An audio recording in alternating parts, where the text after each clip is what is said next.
This is 100% pay what you can. If that's zero, nobody's going to know about that. Don't sweat it. Listen, enjoy. If you want to contribute, I'm going to put a link. I'm not going to do it now. I'm just sort of letting you know I will do that at our break. After our fourth storyteller, we'll have like a 5-minute break. And if you want to do it then, that's wonderful. And I really appreciate it. It goes to, I have a podcast called Suicide Noted. And on the podcast, I interview suicide attempt survivors. It's not a particularly expensive project, but it does cost some money. So if that's something that you want to help me out with, I would gladly accept that either way. Okay. I don't have much else to say. If you're familiar with Zoom, you should have an option to see gallery or speaker. Gallery is when you see a bunch of boxes, and speaker is when you just see the main speaker. So it's your choice. And after we are finished with our 7th storyteller, we'll have a Q&A. So if you want to leave, that's cool. If you want to hang out and talk, we sometimes talk stories. We sometimes talk other stuff. Welcome to do that as well. So it's absolutely up to you. And one other option here on Zoom, and then I'll stop talking about Zoom. Thank you, Kurt. Kurt said something nice about the podcast. You don't have to show your video. Okay, so everyone, in a moment, I'm going to ask that you mute yourselves. I love you, and I don't want you to be muted, but it's better this way. And if you don't want us to see you, maybe you're in your pajamas, maybe you're doing things that aren't for public view, you can have on the top right of your photo, there should be 3 dots. And if you click on there, it should say stop video. All right. So take a moment, decide if you want us to see you or if you'd like us to see you or not. Cool. Good. So let's get going. Let me introduce our first storyteller this evening. She is from Minneapolis, Minnesota, which there's a lot going on in Minneapolis the last few months. So I'm really curious to ask her about that after she tells her story. She is an author, and she has told stories around the world for over 25 years. And around the world today means right here with us in Zoom. Please, everyone, please mute yourself now other than our storyteller, and please welcome Laura Packer. Thank you so much, Sean. Thank you, everyone. I'm really happy to be here with you tonight. And let me say, Sean, this is important work that you're doing. So thank you for doing it. Thank you very much. I have never been one of those people who cries in airports. You know those scenes at the beginning and end, I think, of Love Actually, when everyone is bawling in the airport as they say goodbye or bawling as they say hello. You know, I watch it and I understand the emotions behind it, but that's just not me. But there I was. I was crying in the airport. And this was not just a little sniff. This was a big, ugly, face red, tears screaming, snot running, breath choking kind of cry. Let me tell you what led up to that. 2 weeks earlier, I was in the hospital where I had basically been living for many weeks because 69 days before that 2 weeks notice, my husband had been diagnosed with pancreatic cancer. And 69 days after that diagnosis, 2 weeks before I was crying in the airport, he died. And when he died, this sound came ripping out of me. And again, I'm not a person of great stereotypes, or I try not to be, but I found myself believing in banshees because for just a moment I was one, wailing out as I felt the connection that had always been there from when we first met gone for the first time in almost 20 years. And after he died, somebody got me back to my home, to the home that we had shared, to the home that no longer felt like home because he wasn't there, to the home that didn't feel like home because I had been living in the hospital. Someone helped me undress and shower and stayed in there so when I fell down crying, they could sit down in the water and hold me. And there was somebody there for days. I'd be lying if I said to you that I remembered much of it. I remember some of the incidental kindness. I remember people laughing in my house and wondering how they could. And I remember a lot of things that just weren't. Because mostly what I was trying to do was understand how I could live around this vast emptiness. About a week after he died, everyone left. And I was so relieved to have the house to myself, for all that it was big and empty and echoing, because it meant that I could cry whenever I wanted to, and no one would be there to hand me a tissue. No one would be there to witness. I didn't want witnesses. I wanted it to be just me. And sometime in the beginning of the week after everyone had left, my friend Eileen called. Now, Eileen and I have been friends for years. She is one of the people who helped me through some of the difficult times, though not this one. And I had certainly helped her through some of her difficult times. She called me up and all she said was, "Hi, hon." And I started wailing again. But unlike almost everybody else, she just sat there and waited with me, occasionally made little noises so I knew that she was there. And she just listened while I cried. And when I finally cried myself out, she said, "Grief is a bitch, isn't she? Grief will bust your door down and break up the furniture and shake you and kick you and hurt you until you cannot stand anymore. And then she leaves and you don't know when she's going to come back, but you know she's going to come back. Sometimes she brings pie." Now, I had no idea what Eileen was talking about. I thought she was nuts. And she was quiet for a moment and said, "Do you want me to come out?" She lived on the East Coast. I lived in the center of the country. I was surprised to hear myself say yes. So a week later, there I was in the airport, and I waited for her by the gate, and I did something that I thought was a smile when I saw her, but probably didn't look like a smile to anyone else. We walked over to the luggage carousel and didn't say much to each other, but it was so comforting to have her standing near me, to feel the warmth of her body as she leaned against me just a little bit, kind of the way a dog leans against you when you are so sad and you know that the dog understands, even if it doesn't have the words. The luggage started coming down, that loud klaxon sounding to let us know it was coming, and the carousel started chugging itself to life, going thump, thump, thump. You know that sound, as it would go around, even if it's a sound you haven't heard in the last 6 months or so, as the carousel goes around and as it turns the corner, going thump, thump, thump, and the luggage comes sliding down. And we stood there waiting for her bag. We talked about nothing, about her flight, about nothing of consequence. And then I saw this guy. So for those of you who are in the military, have served in the military, love someone who's in the military, please listen to what follows with love and compassion, and know that it is not my intent to mock in any way. It was just who I was in that moment. There was this guy dressed in his fatigues, tall and young, and I'm sure fit, with a very stern expression on his face, from top to toe in camouflage. His boots matched his pants, which matched his jacket, which matched his hat. And we knew which luggage was his when it came down, because it was, of course, the camouflage duffel bag. And I found myself thinking how funny it was that he was color coordinated even with his luggage. And I laughed. Not loud, just a little chuckle, the way you do when you think something that amuses you. I looked at Eileen, and she looked at me with her eyes bright with tears and a smile on her face. I knew she had seen him too.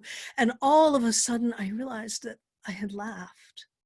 And I slapped my hand on my mouth, because how could I laugh when the man I love was dead?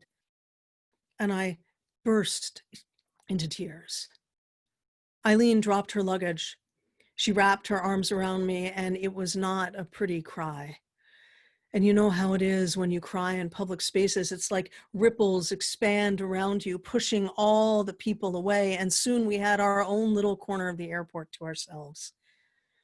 When finally I was done crying for the moment and had her shoulder was sodden with tears and with snot, we drove back to the house. I don't remember much about that visit. I remember Eileen sitting with me and not saying very much, but I remember very little. I know we did some stuff, but that's the way it was. I remember so little of those early days. Grief is all encompassing. It becomes everything. The vastness of the emptiness is the whole world, and all you're doing is orbiting that emptiness because there's nothing else to do. So I don't remember much. I remember some people trying to tell me how to grieve. Oh, you'll be fine in a year, they said. And I remember smiling, something that might have been a smile, and nodding and really thinking, fuck you. And I remember some people not telling me how to grieve, but just sitting with me or telling me that they were sorry and they didn't know what it was. And I remember being so grateful that they didn't know. I didn't want them to know. No one should know.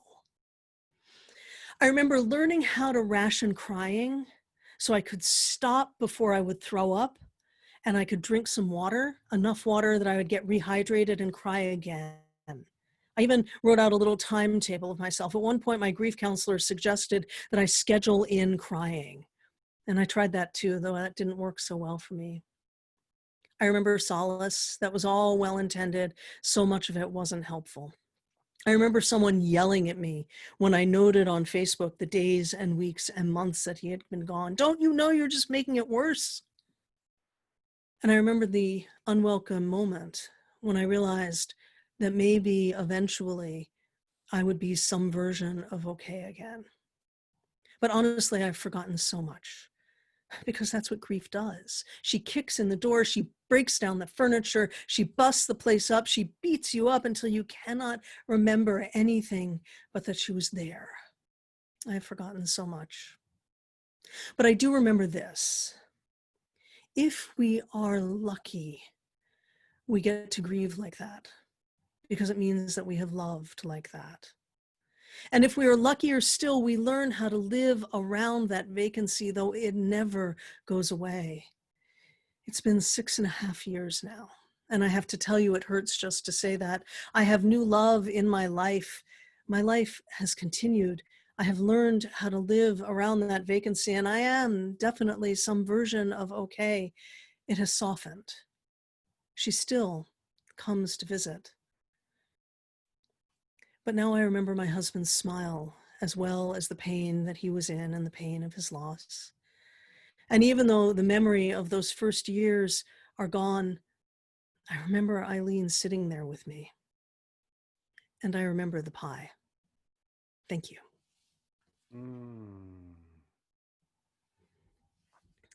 Wow. Yeah. Yes, yes. Yeah. You feel free to unmute yourselves and clap. That's for sure for any of our storytellers, because it's a weird space we're trying to occupy here. Thank you, Laura. Thank you, Laura. That was awesome. Yeah. I always want to ask a question or two. Ask away. Ask away. Yeah, I'm not. Yeah, you seem like you'd be okay. No, well, I think I admire people who know how to grieve in a way that I don't understand. And the way you shared the story, I feel like I get something that I don't get, but I get it a little tiny bit more, if that makes sense. Yes, it does. It Yeah. does. Yeah. Yeah. Thank you. Yeah. Shit. I wanted to share with the audience about a book that you wrote. Can we talk about that for a moment? Sure. I'd be happy to. Yeah. Yeah. I'm always wary. I don't want to rush into other stuff when you've just shared this beautiful thing you've crafted about your life. And so But it gives us all a chance. It gives us a chance to catch our breath, which is not a bad thing before the next teller. Yeah. You wrote a book called From Audience to Zeal, the ABCs of Finding, Crafting, and Telling a Great Story. Yep. Obviously, you know how to do that. Thank you. Yeah. So I'm curious to learn a little bit more about that book. I mean, I know the title says kind of what it's about, but can you share a bit more? Sure. So the book grew out of a series of essays that I was writing on my blog about storytelling. And what occurred to me is I've been doing this for a long time, and I have learned a bunch about it. An eagle just flew by my window, by the way, that may or may not be useful to other people, but that I think it's useful. And I wanted to find a broader way to share it than a kind of obscure blog that nobody looks at. So I started shopping it around to publishers, and it is a collection of around 80 short essays ranging from 1 to 5 pages on a really wide variety of storytelling topics. Some are quite technical. So I have a section where I talk about accents or some of the theory behind storytelling, a theory called the story triangle, or other fairly technical things. Yeah. Onto things like ethics, or what to do if you get upset while you're telling a story, or why it's important to tell difficult stories, or should you curse when you're telling stories, all different kinds of things. And it has an accompanying workbook that is actually designed to be a very practical manual. So if you want to tell personal stories, if you want to do healing work with stories, if you're a lawyer and you want to learn how to do stories, it's designed to go with the main book. There's essays to read, things to think about, stuff to write, and to practice. And I wanted to do it because I wanted to give this stuff away. I coach, I teach, I do all of that stuff. Yeah. But the book is a way for people I may never meet to maybe learn a little bit that will help them. Because everybody should be a storyteller. We all are storytellers, whether you do it formally or informally. 100%. Yeah. Yeah. Wow. So can you put a link in the chat for folks if it's your main website or elsewhere, and they can follow up and if they have questions? And again, if Laura, are you sticking? I don't want to put you on the spot. Some of our storytellers can stick around. That might be a good opportunity to talk a little bit further about that. I'd be happy to. I'm going to put actually 4 links in to my website, to my Facebook page, to my Patreon page, and to the book. So you can find me pretty much anywhere you want me. Well, perhaps for this particular show, most important, thank you for that beautiful story. It was a pleasure. Thank you. Yeah. Let me introduce our next and second storyteller this evening. You will, if you've not seen him already, you will know that he has an amazing haircut. He and I share that in common. And so he's got some very good taste. He is mostly retired from a long career in human services and education. He has juggled side gigs, including, these are some cool side gigs, I have to say. Freelance journalist, whale watch naturalist. Bruce, we're talking about that afterwards. Elected official, buffer at a car wash, mediator, radio comedy, commercial production, baker, field instruction at Audubon Sanctuary, and perhaps the most important, stay-at-home parent. Would you please welcome our second storyteller this evening from Massachusetts, Mr. Bruce Menin. Bruce, unmute yourself and the stage is yours, my friend. Thank you.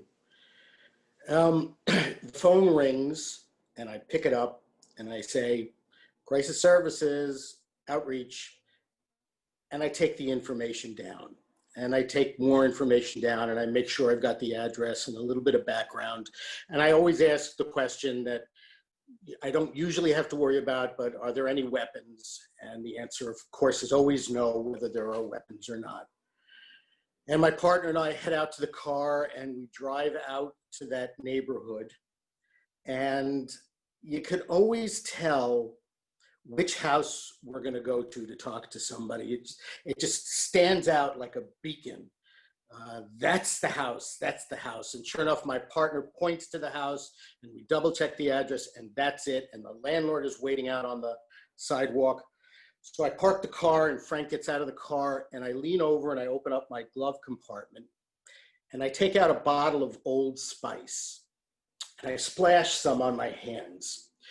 And the reason that I do that is you never know what you're going to walk into. You never know what it's going to be like. And rather than gag from some smell or insult the client that you're going to see, I would just talk with my hand in front of my face so that the Old Spice would kill the odor of whatever was there. So we got out of the car and we went over to the landlord and he looks at us and, he's fucking crazy. I don't know if he's on his meds. That bastard's breaking everything up.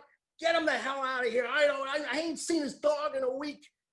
get him out of here, get him out of here, which is fairly typical. He opens the door, we go upstairs, and immediately my hand kind of gets closer to my face because, you know, what comes rolling down the stairs is a smell that is unlike other smells. It's a little bit of alcohol and it's sweat, and there's something organic and something rotting, and it's a place where, it's not a place where human beings go to.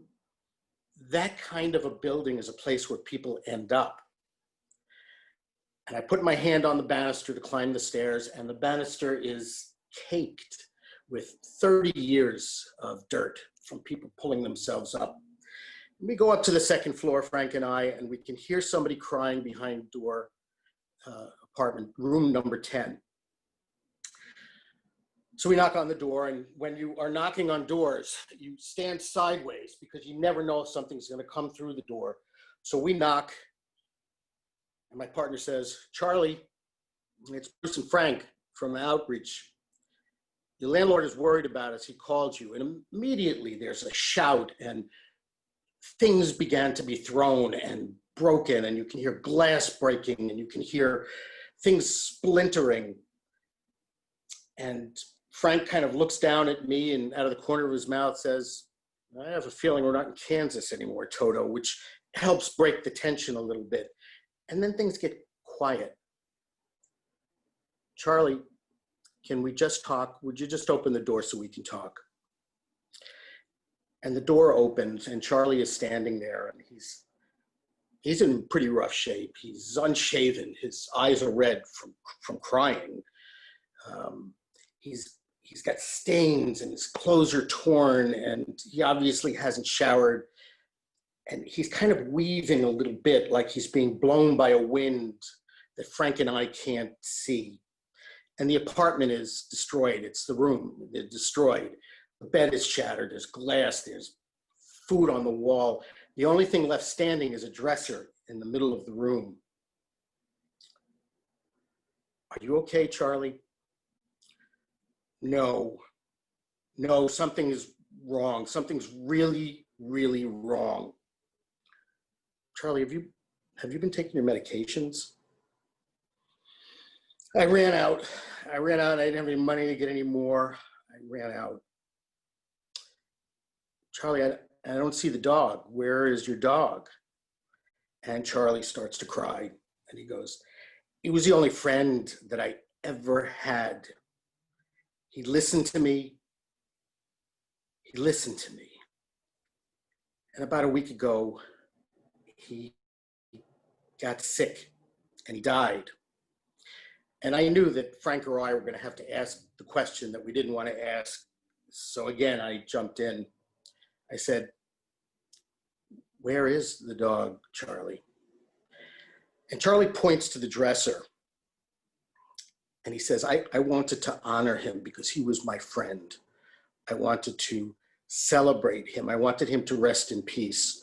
So I cut him up and I put him in the dresser. And Frank and I were, a little stunned. And you immediately want to say, why the hell did you do that? But you don't ask a why question, because why questions make somebody defensive. Anybody asks me a why question, immediately I think, why not? So you don't ask a why question. And you do this elegant little dance to ask a why question without using that word. And you say, what was the reason that you cut him up and put him in the dresser? And Charlie pauses. He's been crying, and his chest is heaving, his nose is running, and his tears running down his face. And he said, I had to do it. He would not fit any other way. And I think Frank experienced this as well as I did. But in that moment, I realized that sometimes the world is so filled with pain and injustice and fear that all you can do, because you can't fix it, all you can do is bear witness. You bear witness and you pray that that is going to be enough. Thank you.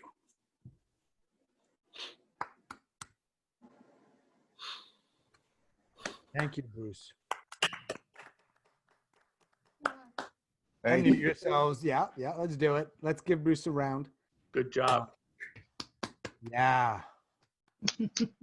And for both Laura and Bruce, you'll see in the chat when you have a moment to check it out, you'll have some things rolling in there that are about your story and responses to it. I love the this powerful man, the bearing witness. Yeah. That's what you did for a long time, right? You bore witness to things. I did that for 5 years, and I never, I never saw it as anything but a bizarre privilege to be present with people when they were struggling in these moments, whether it was a family dealing with a suicide, or whether it was, a 90-year-old man walking around the neighborhood with no pants on. Whenever those moments were, I got to be there, and I got to sometimes help people, and I got sometimes to just have to bear witness. And over the 5 years that I did it, I did exactly 1,400 home visits like that. Wow. Spread out around the city of Buffalo and Erie County. Uh-huh. And I've always described it as the best minimum wage job I've ever had. And I think everything that I learned about interacting with people and respecting them, I learned in that job. Yeah. To not be judgmental, to treat human beings like human beings. Yeah. And that was really critical. I spent a week at a psych center near me here in North Carolina. And I know your job is different than the people who are working there. But I will say, I wish that the people I dealt with, or the most of them there, had a little bit of you in them. Thank you. Yeah, man. And the other thing I wanted to share is that I liked I liked your whole story. You're a very talented man, and you share from your heart. Your response of you don't ask a why question because you're going to say why not, right? The first thing, I wonder what people here, put it in the chat if you're, the first thing I thought of, and this has not been a great way for me to navigate my life, but I'll say is, I thought, don't ask a why question because my response would be, well, fuck you, that's why.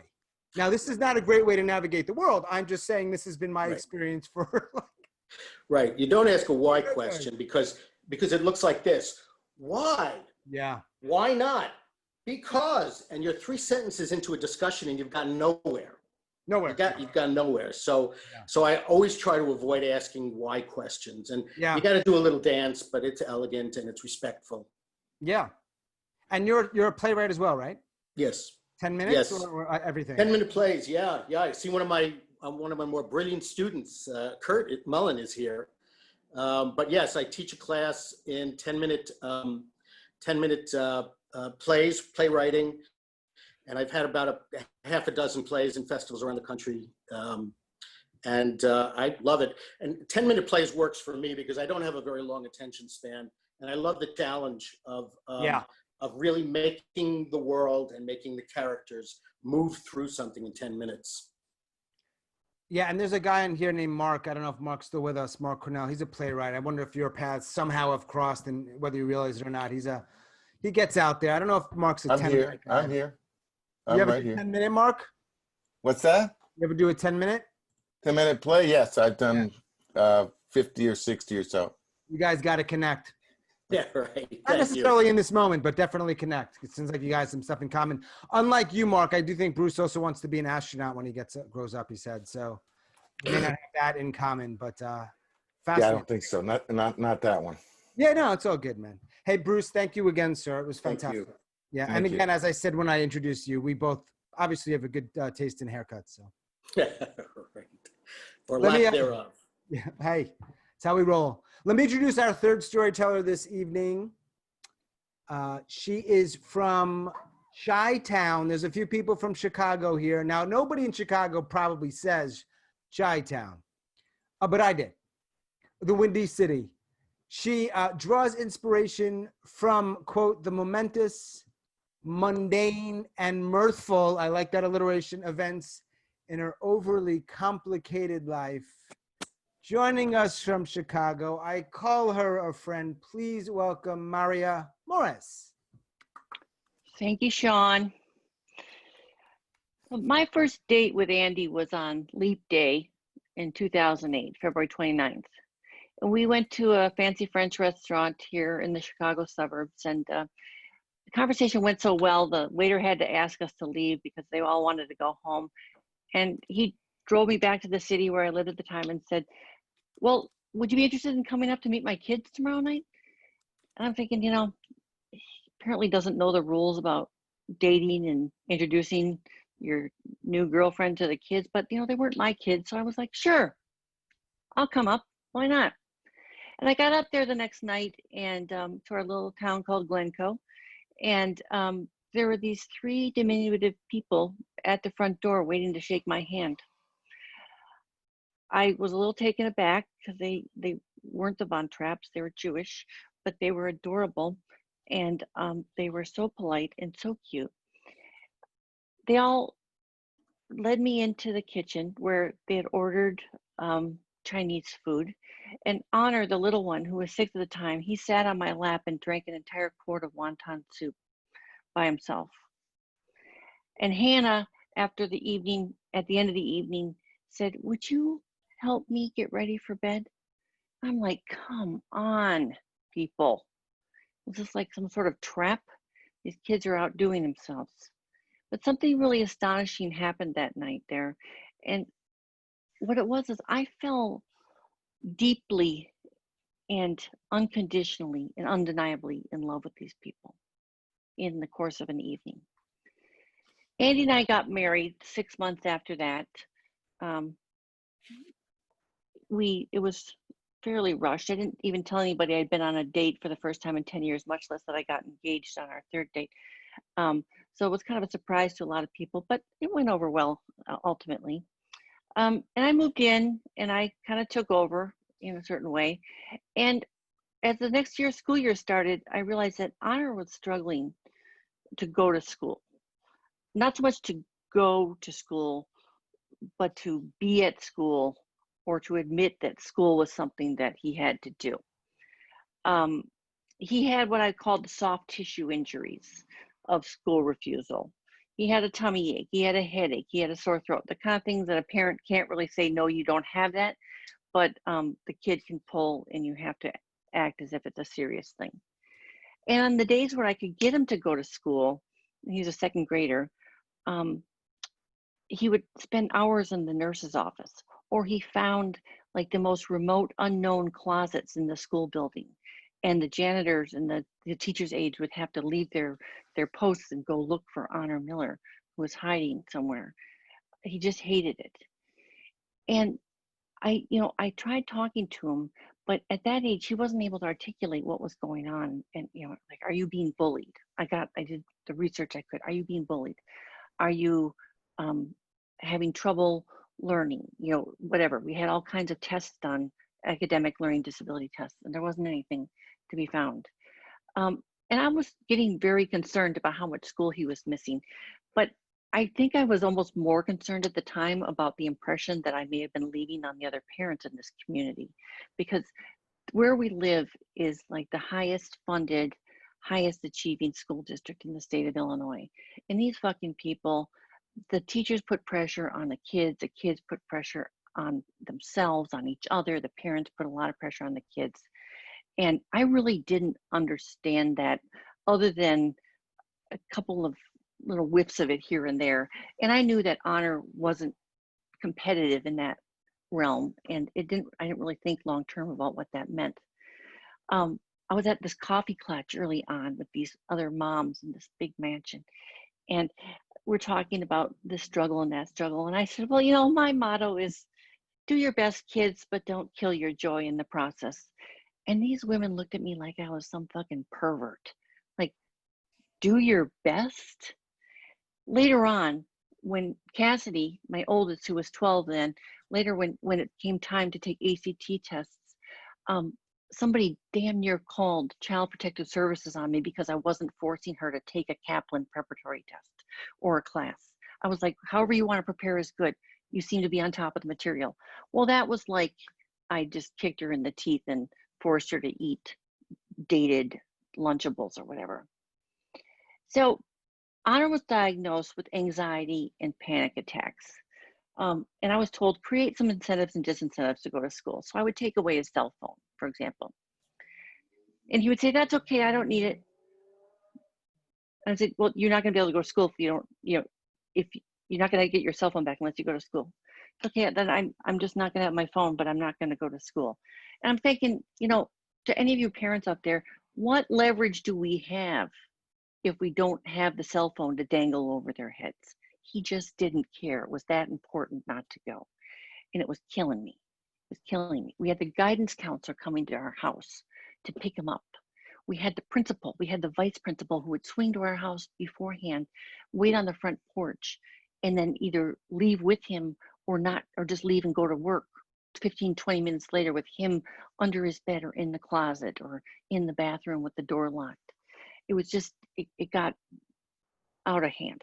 We had a behavior modification expert for $350 a day. There were 2 people who came into our house, go up to his room and physically lift him out of his bed, down the stairs, out the door, into a car, and deliver him to school in his pajamas. And I would drive behind with his clothing. And he went every single day that they came for the 6-week treatment period. On the Monday of the 7th week, he was like, I'm not going. I'm never going back to that school. It was rough. One day I'm waiting outside the school with our little Eloise, our little Yorkie, and this is on a day when Honor was at school, and I was so proud. I went up there and I had some cookies, and I had the dog, and we were going to celebrate the fact that he went to school. And I hear this noise on the bullhorn, and there's this cop car there, and there's this woman yelling, ma'am, pick it up. Your dog pooped, pick it up. And the kids are coming out of the school building, and I'm like, I don't see. She definitely pooped. Look down. Take 2 steps to your left. Pick it up. Meanwhile, Honor, who needed to be physically carried to and from school, sees that I'm in trouble with a cop and just passed me like he never met me before and went straight home.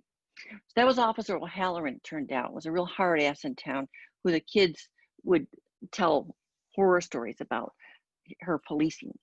But anyway, at some point, the principal says, you know what? The cops here are the truancy officers. Why don't you call the police chief and tell him you need a truancy call the next morning? So I called the police chief and I was like, okay, my kid's not going to school. I need you to send a cop. And is there any way you can send O'Halloran? He's like, oh, ma'am, no, you don't want to do that to your kid. No, you just can't. That's not a good thing to send O'Halloran into a household. I'm like, please, trust me. It's that bad. I need O'Halloran. So the next morning, Officer O'Halloran calls and says, I'm on my way. And I'm like, Honor, Officer O'Halloran's coming. And that little shit yells down the stairs to me, okie doke, let me know when she gets here. O'Halloran comes in the house. I send her upstairs. And the only thing I hear her say is, oh my gosh, she is so cute. She's talking about the fucking Yorkie.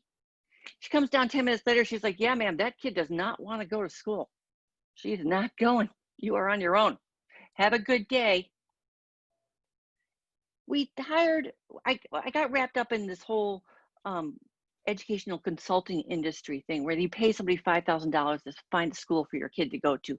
But their idea was to send my kid, who was less than 5 feet tall and about 77 pounds, to a dude ranch in Utah or Montana or Idaho where they have no rules about how you treat kids, and corporal punishment is still a thing. So I'm thinking, no, I'm not going to be a plane ride away from this little wisp of a child, and I'm not going to subcontract parenting out to one of these places. But I fortunately came upon an educational attorney who told me there is a school in Chicago, it's 30 miles from our house on the other side of the metro area, and we got him enrolled there. And he entered there on December 1st, 2016, give or take. I slept for the first 2 weeks he was gone. And he just graduated from there last month. He is a high school graduate. He's starting college next week. In 3 weeks. I'm getting ahead of myself. I'm already getting pre-traumatic stress disorder about what role I'm going to have to play in helping him through college. But the lesson for me was, I didn't know what the fuck I was doing, but nor did anybody else. This stuff is hard. It takes patience. It takes quiet. I had to learn to shut up, which was extremely difficult. But I think we're well on our way to a successful life for my beautiful little boy, Honor. Thank you. Boom. Little unmuting and clapping and random sounds and congrats and well dones. I'm sure we'll roll Yeah. in. Yeah. I'll give it a few moments for people to do that and not yap. Mary Deary. Uh-huh. Now, Marya, thank you very much for sharing that about your child and about your experience. Yeah. That's a good ending, man. Yeah. Not just for the sake of the story. I mean, it seems to be on a good. So hey, there's that. He wants to go to college, and he's registering himself. He's talking to the therapist and over therapy. The guy, what they call him, a success coach now. It's not a guy. It's not an advisor. It's a success coach. Oh, they call them success coaches. So when he's done talking to the success coach, would you mind giving that success coach my number? Wouldn't mind having that here. Didn't get a couple lessons I needed to back in the day. Thank you. He should see me listening in on these phone calls. I'm like this. I'm like, oh.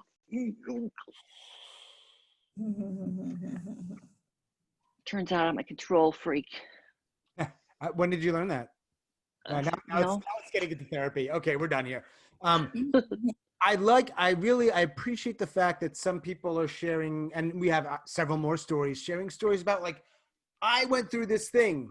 I'm the one who's got the thing. And other are sharing, I've got my stuff, but my kid or my partner or somebody else went through that thing, but it really affected me this way. I like the balance that you're all bringing. It's nice.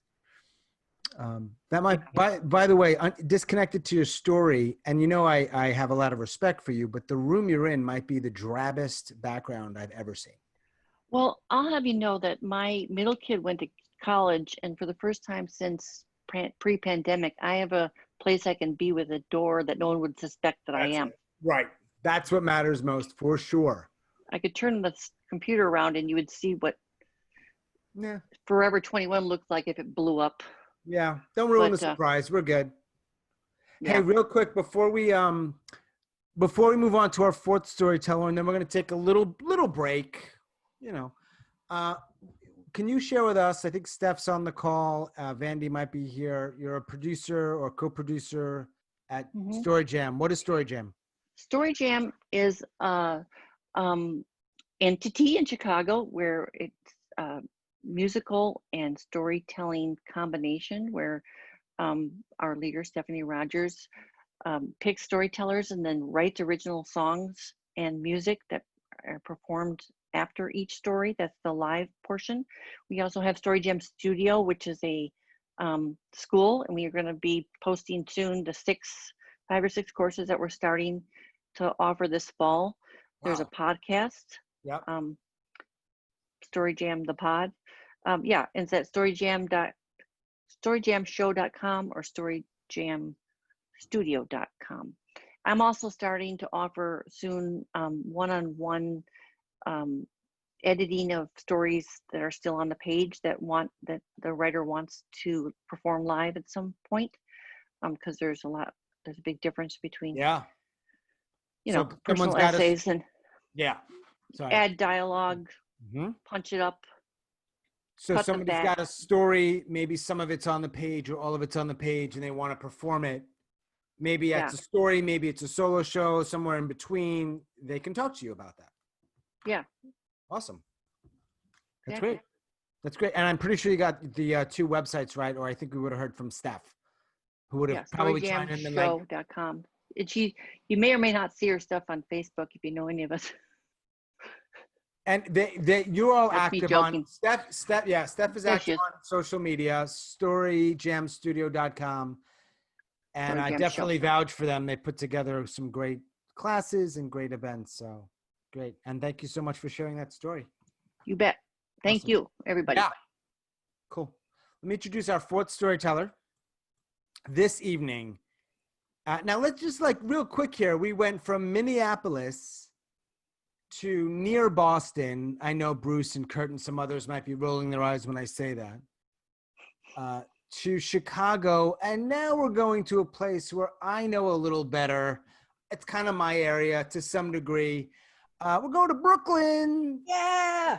So our next storyteller, native New Yorker, which I am, New Yorican, which I'm not, but it's not about me. And she's a natural redhead, which I am. She has told stories across the United States, including The Moth's main stage, Risk live shows, as well as its podcast and the PBS TV series Stories from the Stage. We'll talk about that after her story.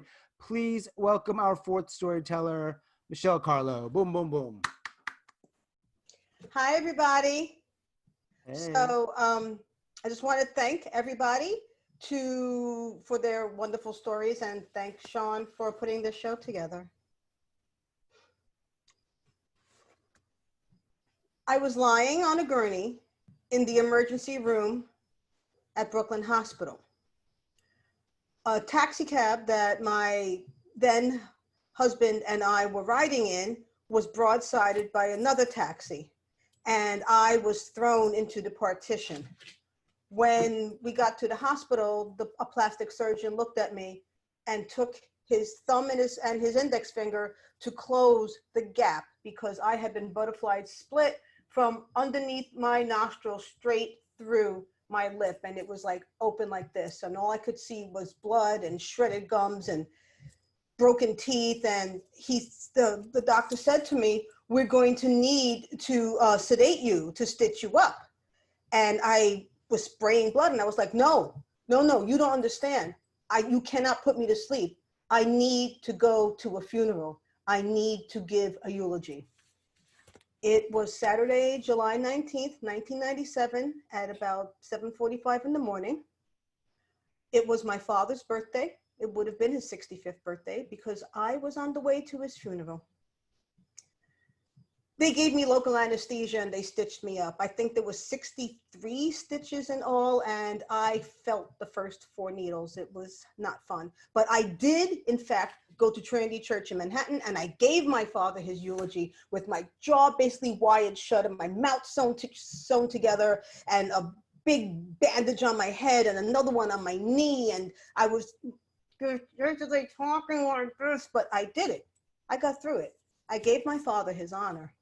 And afterwards, it's a blur. All I remember is eventually I ended up in my apartment with my ex-husband, well, then husband, on my couch, where I would spend the next close to month.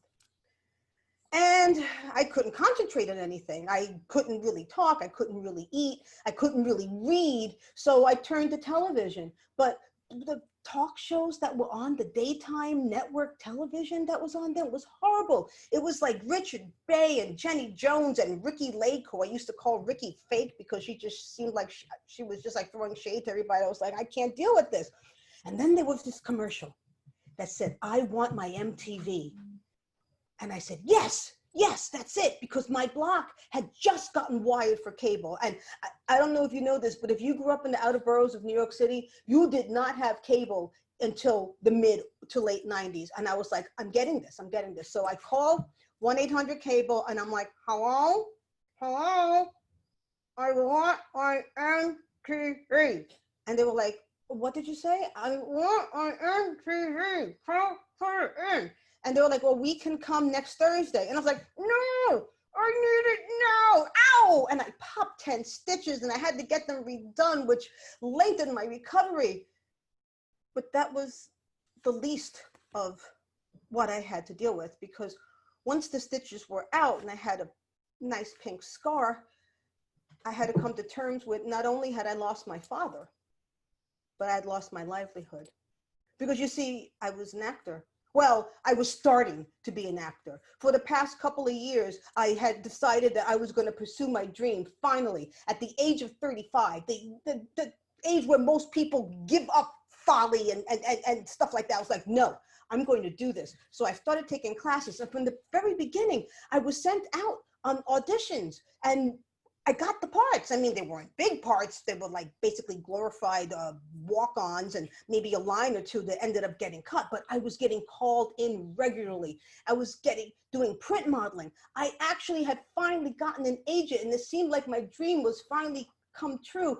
But now I had a big pink scar on my lip, and ended up having to wear braces for the next 2 years. And when I went into my new agent's office, she looked at me and she said, "Oh my God, I'm so sorry this happened to you." And I never heard from her again. And to someone who had spent their life trying to be some sort of artist, to someone to whom art was like breathing, was like life. Like I tried to get into the School of Visual Arts like 5 times, and I finally got in when I was 20. That was the age where most people decide to do their majors. And as I said again, I decided, no, I'm going to be an actor when I'm 35. Who does this? And now there was nothing left for me. Well, there was one thing, but I don't know if I would call it acting. I didn't even know what it was.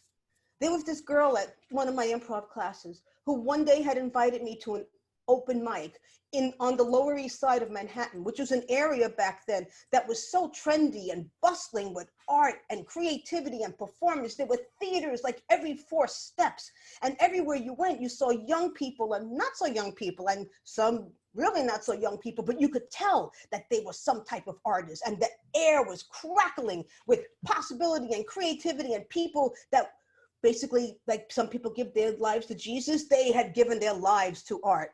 And it was fantastic. But I was like, I don't know. I don't want to go to an open mic, because I had gone to one once when for the 5 minutes, I thought I was going to be a stand-up comedian. And somebody said to me, "Get that dumb cunt off the stage." And I was just like, I think I'm going to do this. You know, either I like, well, so I was like, I don't want to go. But my friend said, "No, try it. It's different." So I had gone, and this is before the accident, just to make the timeline clear. I had gone, and the first night I went, the first thing I saw was a young woman stripped naked and pull, I swear on my red hair, first an onion and then a Butterfinger bar out of her hoo-ha. And I was like, what the hell is this? And then there was stand-up. It wasn't good. It wasn't indifferent. It was abysmal. But then it's like everything changed. I saw a puppet, an opera that was done by puppets. And believe me, it was good. It was, so I'm not just going well. It was so good. And then I saw performance art. And then I saw dance and people singing and people reading from something that they had written. And I was like, oh, okay, well, this is all right. But, you know, they would never be called on any of the auditions that I went to. And I put my name in the hat, and I went up and I did a couple of my audition monologues, and I got a pretty lukewarm response. And I was just like, forget about it. This is not for me. But now it's the only thing left. I mean, have you ever like had a dream like squashed twice? I mean, picture a teacher in a world without children, or a lawyer where everybody behaves, or a politician with in a world with no corruption. There was nothing left for me. So I went back there. The place was called Surf Reality. It was at 172 Allen Street in the Lower East Side. And I signed up for the open mic, and I had planned to do this Sam Shepard monologue, and I was going to imbue it with the recent death of my father and like the death of my career, and like my crossroads and my longing. And I didn't know what I was going to do with it, but I was like, all right, I'm going to do this. And when my name got called, I froze. I was terrified to stand up there in front of people after all this time. And I never will forget, the host came down with a stool and he looked me in the eyes. He just thought I had stage fright. He had no idea what I had been through. And he says, you can do this. And he puts the stool down and he walks away. And I just wanted to bail. I wanted to run out of that room, run down the flight of stairs, run to the F train, and just go home and hide in the corner. But I knew that I couldn't do that. I knew that if I did not do this, if my life was over, I might as well jump in front of that F train. There was nothing left for me. So I sat on that stool, and instead of Sam Shepard, out came a story. I told the story of how I was going to my father's funeral and the car accident and the injury. And I went through the whole hello, 1-800-KO bit. And then I ended it by saying, yeah, like, you know, how my father would be rolling in his grave if he knew that his daughter, his then 37-year-old daughter, was paying $49.95 a month for television and watching music videos. Oh, my favorite was Criminal, Fiona Apple. Do you remember that video? I used to watch that over and over and silent tear because I was like, yes, what's happening in my life is just criminal. I feel it, I feel it, I feel it. And I told this story, and then my legs almost buckled again, but I stood up and I walked off that stage, and I just felt like I was walking on air. And then people came up to me and they said, wow, my father died recently too. Thank you, that was really beautiful. And another person said, hey, you know, your accident, you look okay, you're gonna be all right, right? And then another person said, hey, that 1-800 bit was funny. You wanna be on my show next week? So once I had thought of that open mic alternative performance comedy scene is something where only the freaks went, but I became one of them, and gladly too. I learned that my words had weight for the first time, and that what came out of my mouth, my experiences, could have so much more impact on other people than me parroting someone else's words. And through the 3 years that followed, oh my God, I have collaborated with some of the most brilliantly deranged minds I have ever gotten to know, and found what my true calling is. Kind of this, telling people stories. And sometimes I wonder what my life would have been like if I had bailed that day. And well, if I had thrown myself in front of the F train, obviously I would have no life. Or what my life would have been like if my father hadn't have died and that accident had never happened. But then sometimes, because it's been a little bit of distance of time here, I think, maybe there are no accidents. Thank you. Boom. Thank you, Michele. And I was going to audio record it too, and I forgot because I was like all dressed up. Damn it. Listen. Oh, well. I almost got thrown off my game and Laura bailed me out. Oh, none of this might have been recorded at all. So, hey, we help each other out. That's what you do. Yeah. Great job. Thank you. Yeah. In Brooklyn, the redhead. Yes. Awesome. Pride, baby. Okay. Oh my God. It's like almost half my life ago. It's like crazy. Like, I don't know. It's like things seem like a million years ago, and then they seem like yesterday, right? Yeah. Because, you know, when you lose somebody, you know, I lost my father, and like the same way, like when Laura lost her husband, it's a hole that is never filled. Yeah. You know, it never gets better. It does it because it can't. That person's gone. That's just a rent, a rip, an abyss, a chasm. But you just learn to live with it, and you build enough scar tissue that you can go about your days and go about the rest of your life, you know? I kind of look at it like there was Michele before, and this is Michele after. Mm-hmm. Mm-hmm. Yeah. Man, that must have been such a damn good feeling when you felt like you were on air. When you Yeah, it was like a weight. That magical. It's like, whoa. It was like, you know when they say you go through the tunnel to the light? Oh, It was like I went through the tunnel and I went through the light. Wow. Only I was still alive. Give me some of that. I'll take some of that. Yeah. I'll take some of that. What's Fish Out of Agua? Fish Out of Agua is a book that I wrote from all my stories, not all of them. I discovered the moth in the early 2000s. I was part of that like early wave of storytelling before the moth blew up and became a thing. Mm-hmm. And I won a couple of slams. I've gotten the Grand Slam. I did the main stage, and about half of my book is the first like 20 or 25 stories that I told at the moth. And oh my God, like this week is like 10 years ago that it was published, and that like changed my life. Congrats on that too. Yeah. I mean, like it didn't get like mega famous or anything, but it definitely opened up worlds for me that I would never have had otherwise. It's been really great. So anyway, Fish Out of Agua is the story of a redheaded, light-skinned, freckle-faced Puerto Rican in the Bronx that grew up in an Italian-Irish neighborhood, and other stories, you know. I'm like being too much of one thing and not enough of the other. How I became an artist, and it's also about a secret in my family, specifically dealing with my mom, that impacted the relationship between us for decades. Don't tell us what it is, because we're gonna have to get the book. Oh, we got to get it. That's it. You got the synopsis there. Put a link in there for everyone, okay? All right.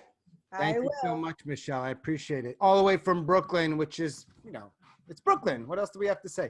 So let's do this. First of all, thank you to our first four storytellers. Amazing. I'm going to put, after Michele drops her link to her information, I'm going to put a link. If you want to contribute, that's how you do it. No pressure. Appreciate it if you do it. And if not today, maybe next time, okay?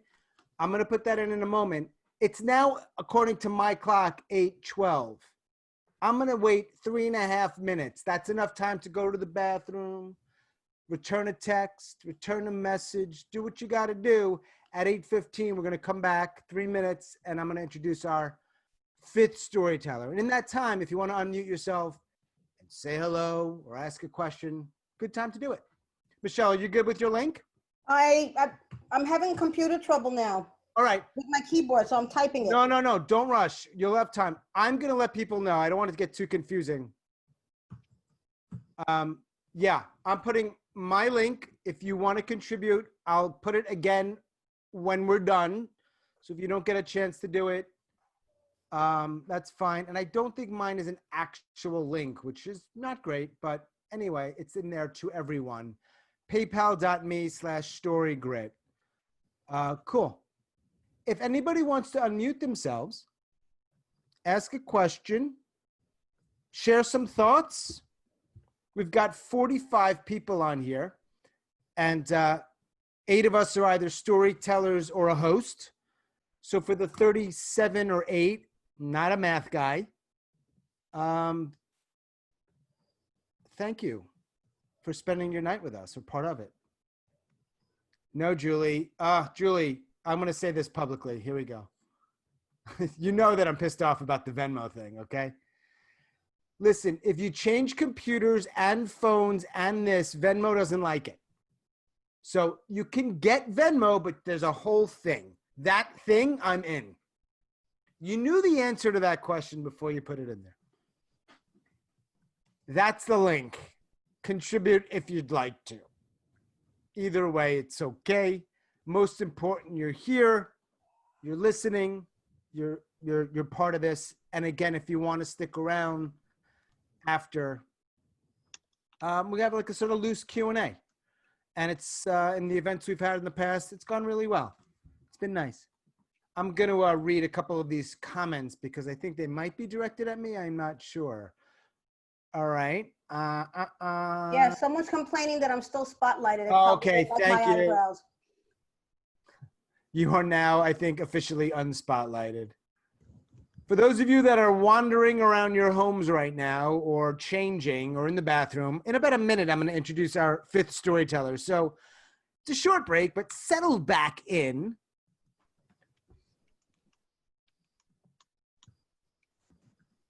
This is a damn good show.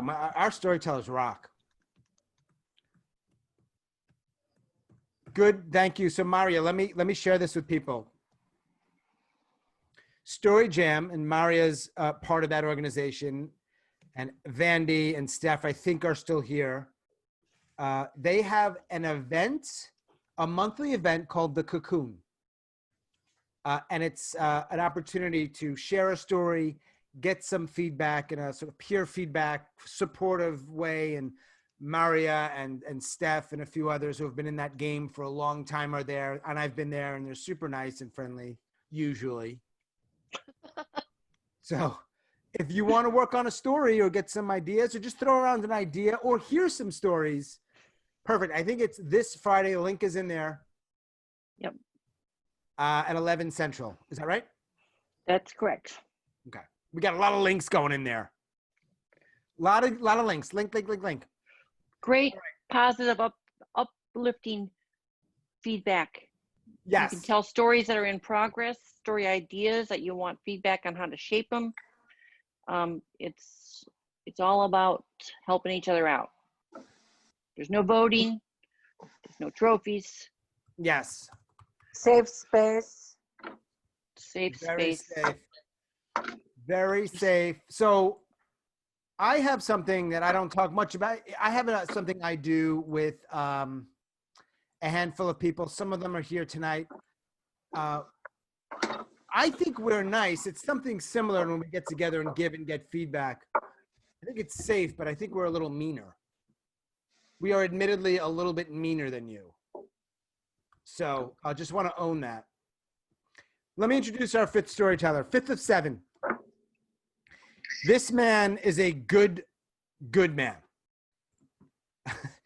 He lives in Las Vegas. I'm taking my time with this because I want to ensure that everyone is back so they could hear this story.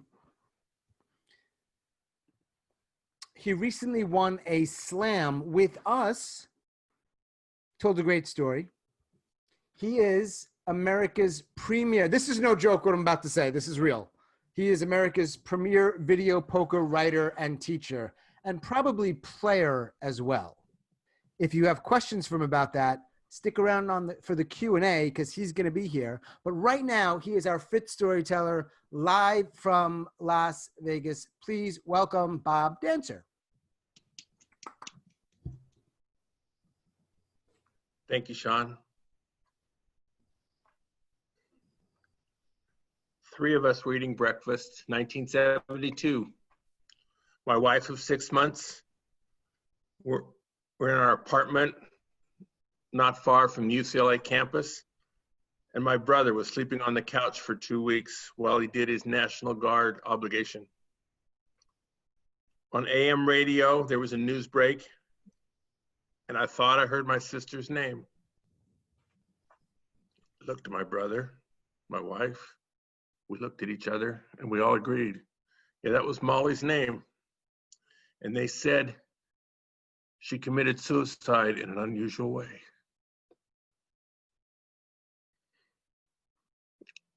Told my brother that I thought it was Mom's fault for putting Molly into this box that Molly couldn't get out of. Molly was 4.5 years younger than me. We were the rebels of the family of 5 kids. We were the ones who got into trouble the most. More her than me, not because she was worse, but because my mother thought boys will be boys and gave me some slack. And my mother thought girls should be protected. Girls should be saints. So she tried to put Molly into the box. She wanted Molly to be a homemaker, sing in the church choir, be very modest. That was not Molly's view of the world. I went off to college, and Molly had all kinds of fights with my mom. How tight and long her skirts could be. Could she stay out, and how long? How dark could she wear her lipstick? And Molly's started blossoming figure-wise when she was 12, but she blossomed much faster than the other girls her age. And one of the biggest fights was about whether she could wear that red sweater that accentuated what the boys found so fascinating. And Mom felt I better protect her from that. I came home on weekends from college. We had long walks with Molly. My problem is I couldn't get a date to save my life. So when I was 18, I was getting what women really like advice from a 13-year-old. When I was 19, Molly gave me my first joint, first marijuana cigarette. She was way cooler than me. In high school, she was diagnosed bipolar, manic depressive. It was relatively mild. A small amount of lithium seemed to handle it. I kept hoping it would get better. Hope is not a strong way to make things happen sometimes. Although her grades were good in high school, Mom insisted she go to a junior college within walking distance from the house so she could be protected. But her grades were so good in junior college, she got a scholarship to UCLA for upper division, and Mom could no longer keep her at home. She moved into student housing, UCLA, where I lived, called the Co-op. It was off campus, like a dorm, except the residents gave 4 hours a week of work around the place to keep it going, to keep the costs down. My job was to watch over Molly, which I did, sort of. I had my own classes. I had a job. I was a teaching assistant, and I had my own social life. I was finally learning how to get laid. And so I did not watch Molly nearly as closely as my mom would. For the first time in her life, Molly didn't have curfew, didn't have someone's thumb over her saying, do this, don't do that. And so Molly exploded. She accepted many invitations that were probably not so wise. But we remained best friends. We had dinner together every night in the cafeteria of the Co-op, along with many other people. And we still had our talks. We tried some double dating. That didn't really work so well. I had a small VW, and Molly didn't like being trapped in the back seat. And if some guy were mashing her in the back seat, that was really uncomfortable for both of us. So we didn't do that very much. A year after Molly moved into the Co-op, I met and married Jane. Loved her. Molly helped us plan the wedding. It was a highlight of Molly's life. She liked Jane. She was helping her favorite brother get on with his life.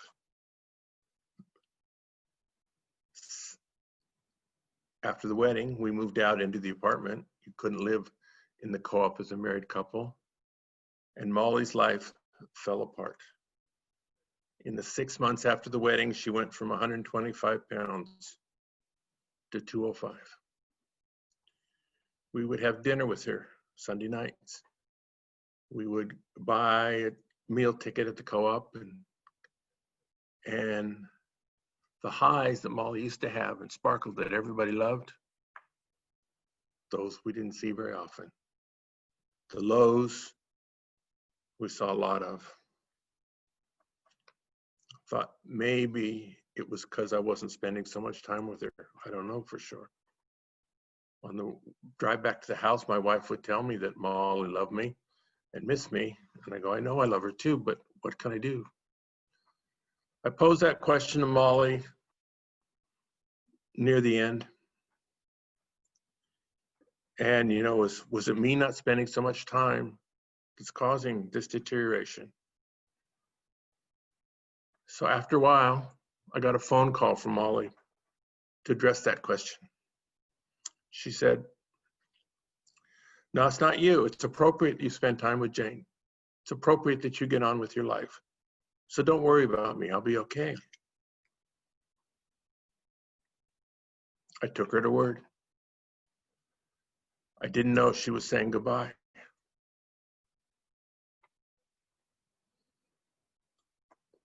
I didn't know she was taking one for the team, and I was the team.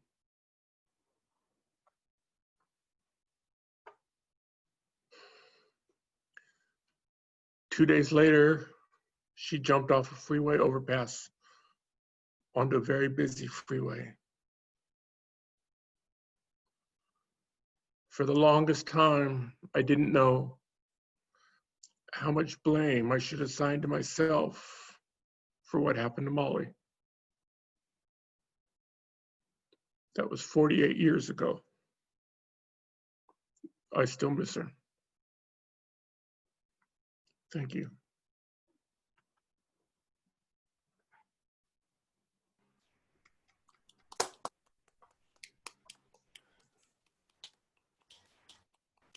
That's beautiful. Thank you so much. Good job, Bob.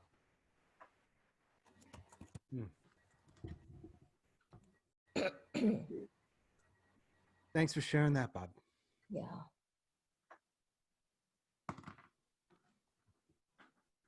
You all right?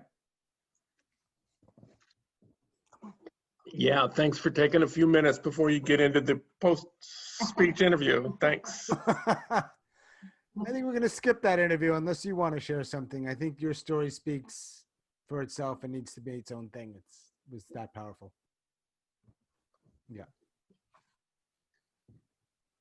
That'll be fine. I'll be around later if you want to ask me anything. Do what you got to do, man. Thanks again for sharing that, Bob. It was really, really powerful and very brave. Yeah.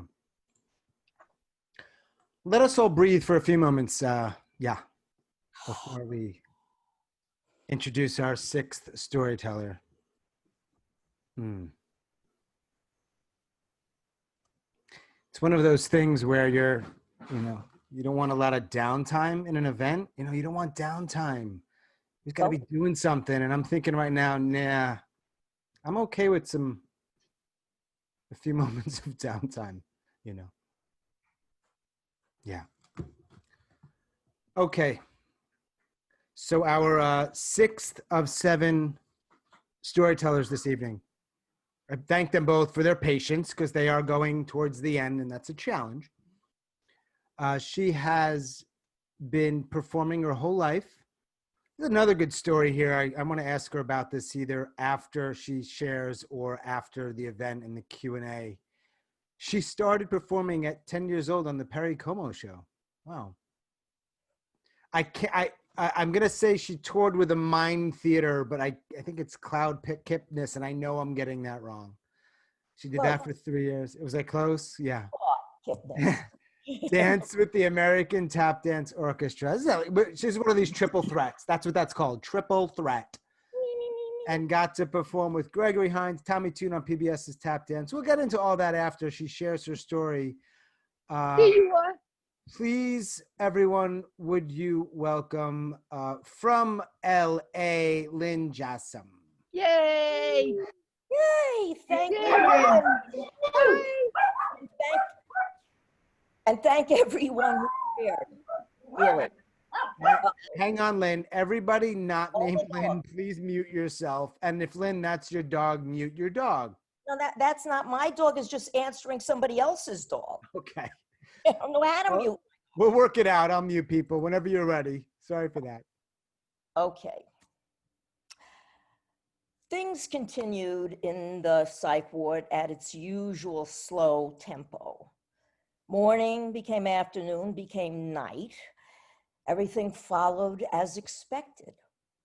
That is until that one morning when something happened that was the essence of what it meant to be in a nut house.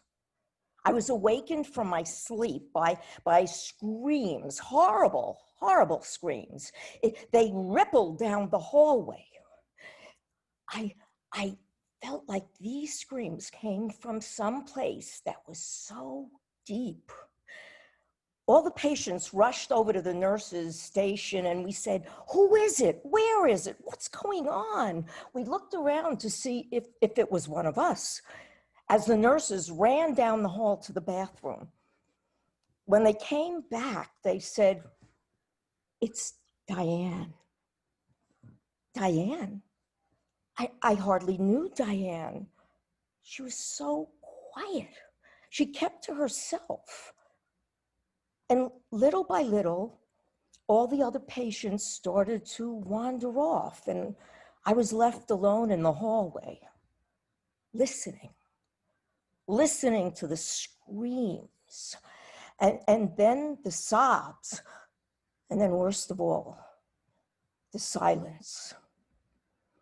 Diane stayed in that bathroom alone for 4 hours, and I stayed in the hall. I could feel her. The next day after breakfast, when we went back into the ward, I saw that Diane's bed had been completely stripped. She was gone. And there was no word, nothing. They had taken her to that horrible medieval state hospital. That hospital that lived in our nightmares and our whispers. Bellevue. And now I lived with the fear that they would rip me from my bed.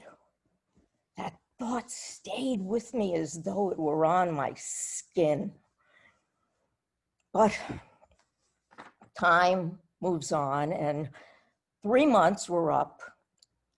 The significance of 3 months was that's when the doctors all determined what your future would be, where you would go next. Me? Well, I'd like to go to a nice residential hospital, somewhere with sprawling green lawns and little white deck chairs and maybe even a swimming pool. But they may send me to someplace like the medieval hospital I just mentioned. You know, I just need to stay here a little bit longer. I feel comfortable here. And when I have my appointment with Dr. Kleinberger later, I'm going to tell her so. Hello, Dr. Kleinberger. I was just thinking of you. Well, hello, Lynne. Yes, I have been thinking of you too. And as you know, 3 months are up, and me and the staff have all gotten together and looked over your chart, and you will be very happy to hear that you are going home. Home? No, I don't want to go home. I won't go home. This is where I belong. This is my home.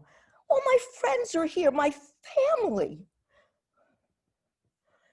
There really is no such thing as home.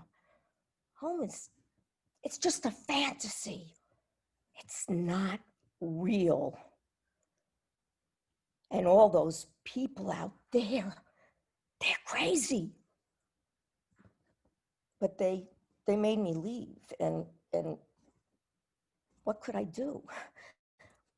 It wasn't so terrible outside. I mean, I stopped sleeping all day, and that was good. But I had to learn again how to pretend, you know. Everything's nice, looked good. Not to stand out too much and bring attention to myself, you know, so that people would notice I was different. And that is not safe. But I'll tell you what was safe. Mount Sinai Hospital. And that little group of crazy people who were completely authentic in their feelings and what they said. They gave me the courage to see myself. When I think of Mount Sinai, I cherish the memory that I was given the honor and the grace of watching people emerge from the fog. Well, Some years later, after I was let out of the hospital and I was leading my normal life, I was riding the bus and, oh no, I saw her. Diane.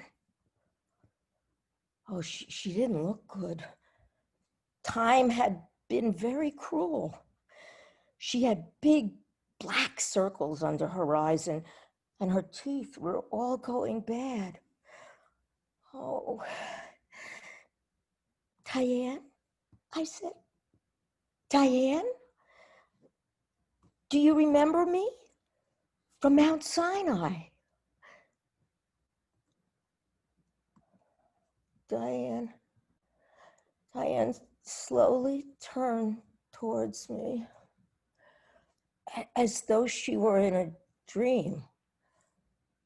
She wiped her mouth and mumbled, I'm going back.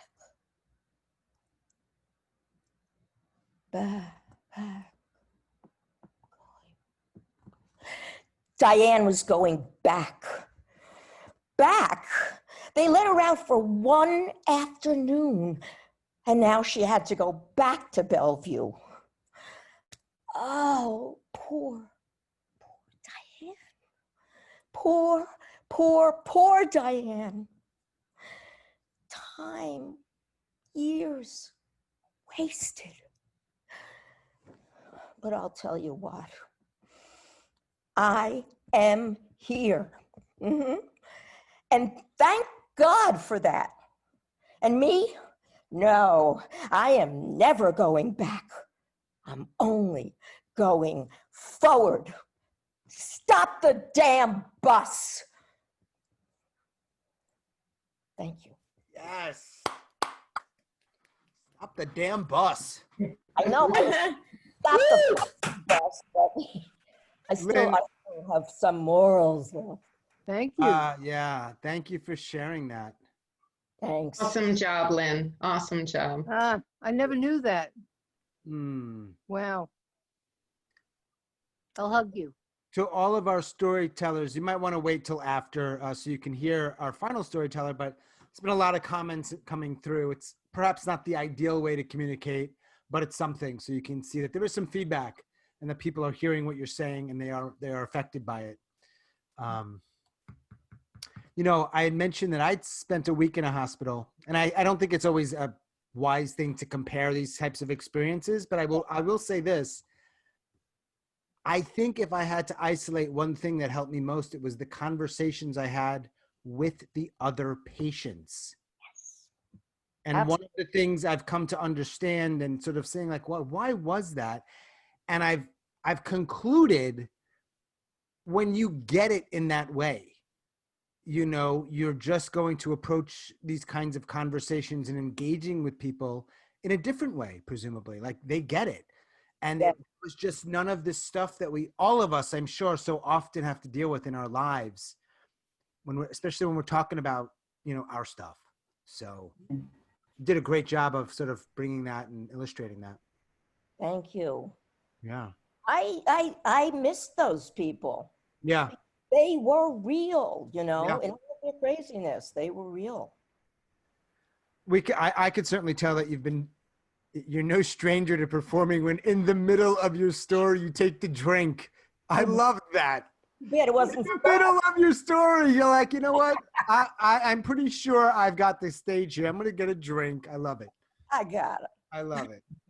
And before I forget, by the way, Michele, for those of us who aren't from Brooklyn, at some point afterwards, let us know what you mean by hoo-ha. I don't know if everyone know what that was, but yeah, hoo-ha. So, all right, Lynne, that was beautiful. And we just met. And there's actually a couple storytellers here that I recently met, a few I've known for some time. So it's beautiful that some people I've known for a little while and others that I just met. And we're all sort of coming in this space and sharing this stuff that, I don't know, man. The circles I run in, I don't get to hear this stuff very often. Me either. But Sean, I have to say, I am so happy to have met you. You're wonderful. Thank you. Well, I appreciate you taking the time to craft your story and share your story the way you did. So, yeah, great job. Let us introduce our seventh and final storyteller this evening. She's been exceptionally patient as we've gone from Minneapolis, Massachusetts, Chicago, Brooklyn. I have a little list here. LA. Did I miss Vegas? Vegas to LA. We're popping all over the place. And where do we end up? If I gave you 100 guesses, I don't think anyone would guess this place other than maybe Corey, if he's still here. Our next storyteller is a transplanted New Englander. She is not there right now. A retired healthcare administrator. She's living the dream in a small town, wait for it, north of Iowa City, Iowa. Most of her professional life was spent working with elders and their caregivers. I've recently met her in a class that we both took, and I'm really happy I did. Please welcome our final storyteller of the evening, Ms. Sue Schmitt. Take it away, Sue. Thank you. It's 1990. I am working in a nursing home in Iowa City. I've been there for about 3 weeks. I'm standing in front of the nurse's station, and Frances comes walking up the hall. There are about 7 or 8 of us standing there, but she walks right over to me and puts her face down on my shoulder and sobs. And everything around the area just stops and everyone looks. She sobbed for about maybe 40 seconds. And then she stood up, wiped off my shoulder without making eye contact with me ever, and walked away. We all just stood there. Have you ever seen her do that before? No, I've never seen her do that before. We're all just stunned. Now, I need to tell you that Frances was what we would call end-stage dementia. She was still walking around, but she did not know her children. She did not change her clothing or go to the bathroom on her own or even feed herself some days. Some days she didn't recognize food. If she did eat, she ate with her fingers. She didn't talk. And when you'd see her, her face was always absolutely flat, flat, flat. She just looked at you. She was dressed in sweats most of the time and a pair of slip-on shoes because she would beat the feathers out of anybody who tried to dress her. And her hair always went straight up in the front and straight up in the back, with the exception of Thursday when she went to the hairdresser in the nursing home. And she knew, once she entered that room, she knew exactly what to do. And she sat there politely and let the hairdresser do her hair. But she was about the only person that she didn't give flack to who tried to care for her. Now, I've just moved to Iowa. I've been in Iowa for almost 2 months. I'm new in this nursing home, and I have to tell you, I hate nursing homes. I worked in home care in Western Massachusetts. I was a protective worker. I did trainings on Alzheimer's disease, but I am in Iowa and I didn't get a job right away and I need a job. So I'm working in this nursing home. And I have to tell you that being from the East Coast and coming to the Midwest, I'm thinking that maybe I'm just a little bit smarter than the people that I'm working with. So I am arrogant about what I know about Alzheimer's disease, about how people should be treated, and I want to model to everybody how this should be done. I also need to assess Frances and her roommate, Katie, who she walks with up and down the hall 18 hours out of 24 every day. Now, Frances would sit down, but Katie is one of those little tiny wiry women who is strong, as tight as she possibly could be, and she has to move, and she wants Frances with her. So every time Frances sits down, Katie says, come on, Frances, get up, Frances. And Frances will sit there like Eeyore is all I can think of when I see her. She just wants to sit, but she will eventually be prodded into getting back up and walk with Katie. The other thing that I noticed about Frances is that she always walks with a bunch of her shirt in her left hand. So she's kind of hunched over, she's kind of tight, and she shuffles along with this piece of her shirt in her fan. But again, flat affect, no response. I decide that I'm going to start to walk with them. And I start walking with them for a few minutes every day. And I go up to them and I say, hi gals, how you doing? Where are we walking to today? And they both look at me. I said, okay, let's walk to Hawaii today. And Katie, who's still a little with it, would laugh at me and say, yeah, we'll walk to Hawaii, walk to Hawaii. We go. Frances would stand there and look at me with that flat affect as if to say, you are an idiot. But she never said anything, of course, and we walked. After we'd done that for a little while, is that when Frances came and walked up to me and put her head on my shoulder. And a couple weeks later, I was in my office and I heard this knock. And I looked up and there was nobody there. The door was standing open, but there was nobody in the hallway I could see. And then I went back to work and I heard another knock. And now I'm starting to get a little annoyed. I'm thinking, okay, the aides must be playing a trick on me or something. And then I heard the third knock, and then I get up and I'm a little annoyed. And I go and I look around the corner, and it's Frances. It's Frances. She's standing there. And you can tell that the poor woman hasn't smiled in forever because she's smiling, and it is the ugliest looking thing ever. It's like her face is gonna break. But she's got her hand up to her and she's looking at me and she's smiling. And I said, Frances, are you playing a trick on me? And the hair stands up on the back of my neck, and just as quickly as it started, she walks away. Now, Frances hasn't got any executive function. She can't plan things, can she? She's got Alzheimer's disease, for Pete's sake. She doesn't even say hello.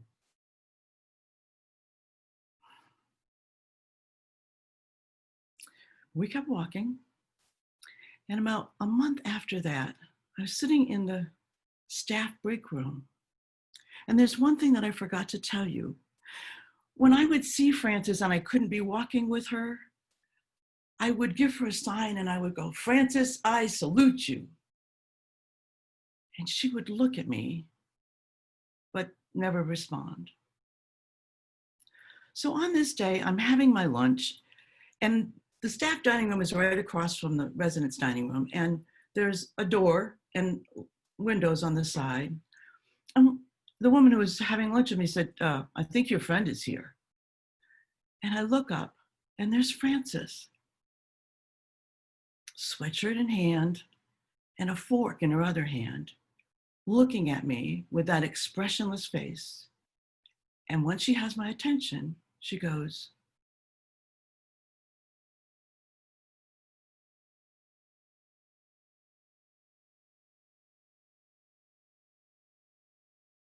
I was covered in goose flesh and very, very aware that I had nothing to be arrogant about.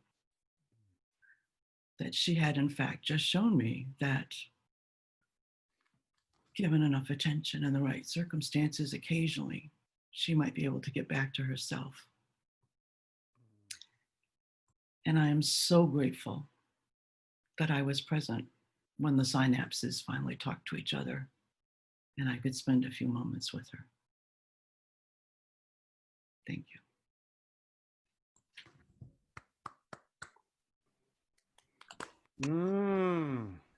Thank you, Sue. Beautiful story. What a beautiful story, Sue.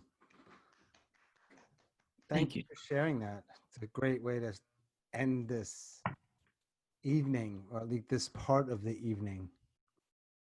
Yeah, I was just having a conversation with someone, I think she's here, I think it was Mary Jo, about dementia and Alzheimer's and some of the stuff that she's gone through. And it, man, it's just astounding. It can be. Yeah. Yeah. Yeah. Mm.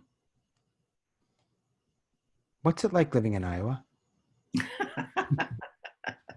Well, first of all, let me disabuse you of Yes, of the course. usual. The usual is it's flat. Well, Iowa isn't flat. Any No. bicyclist who comes here would tell you that Iowa is definitely not flat. But we do not have mountains. We have bluffs along the Mississippi, but we have no mountains here. We just have hills. We have lots of green, undulating hills, and soybeans in August are beautiful.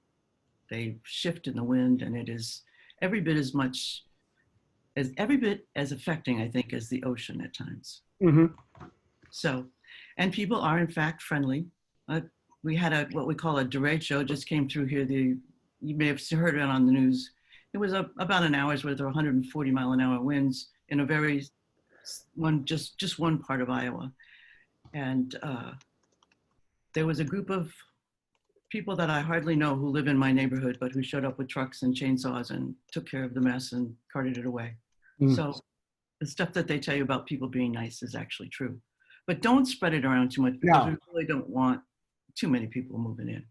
I absolutely understand that. We'll keep it on the DL. Well, thank you for sharing that and that story. It's really, really nice. Yeah.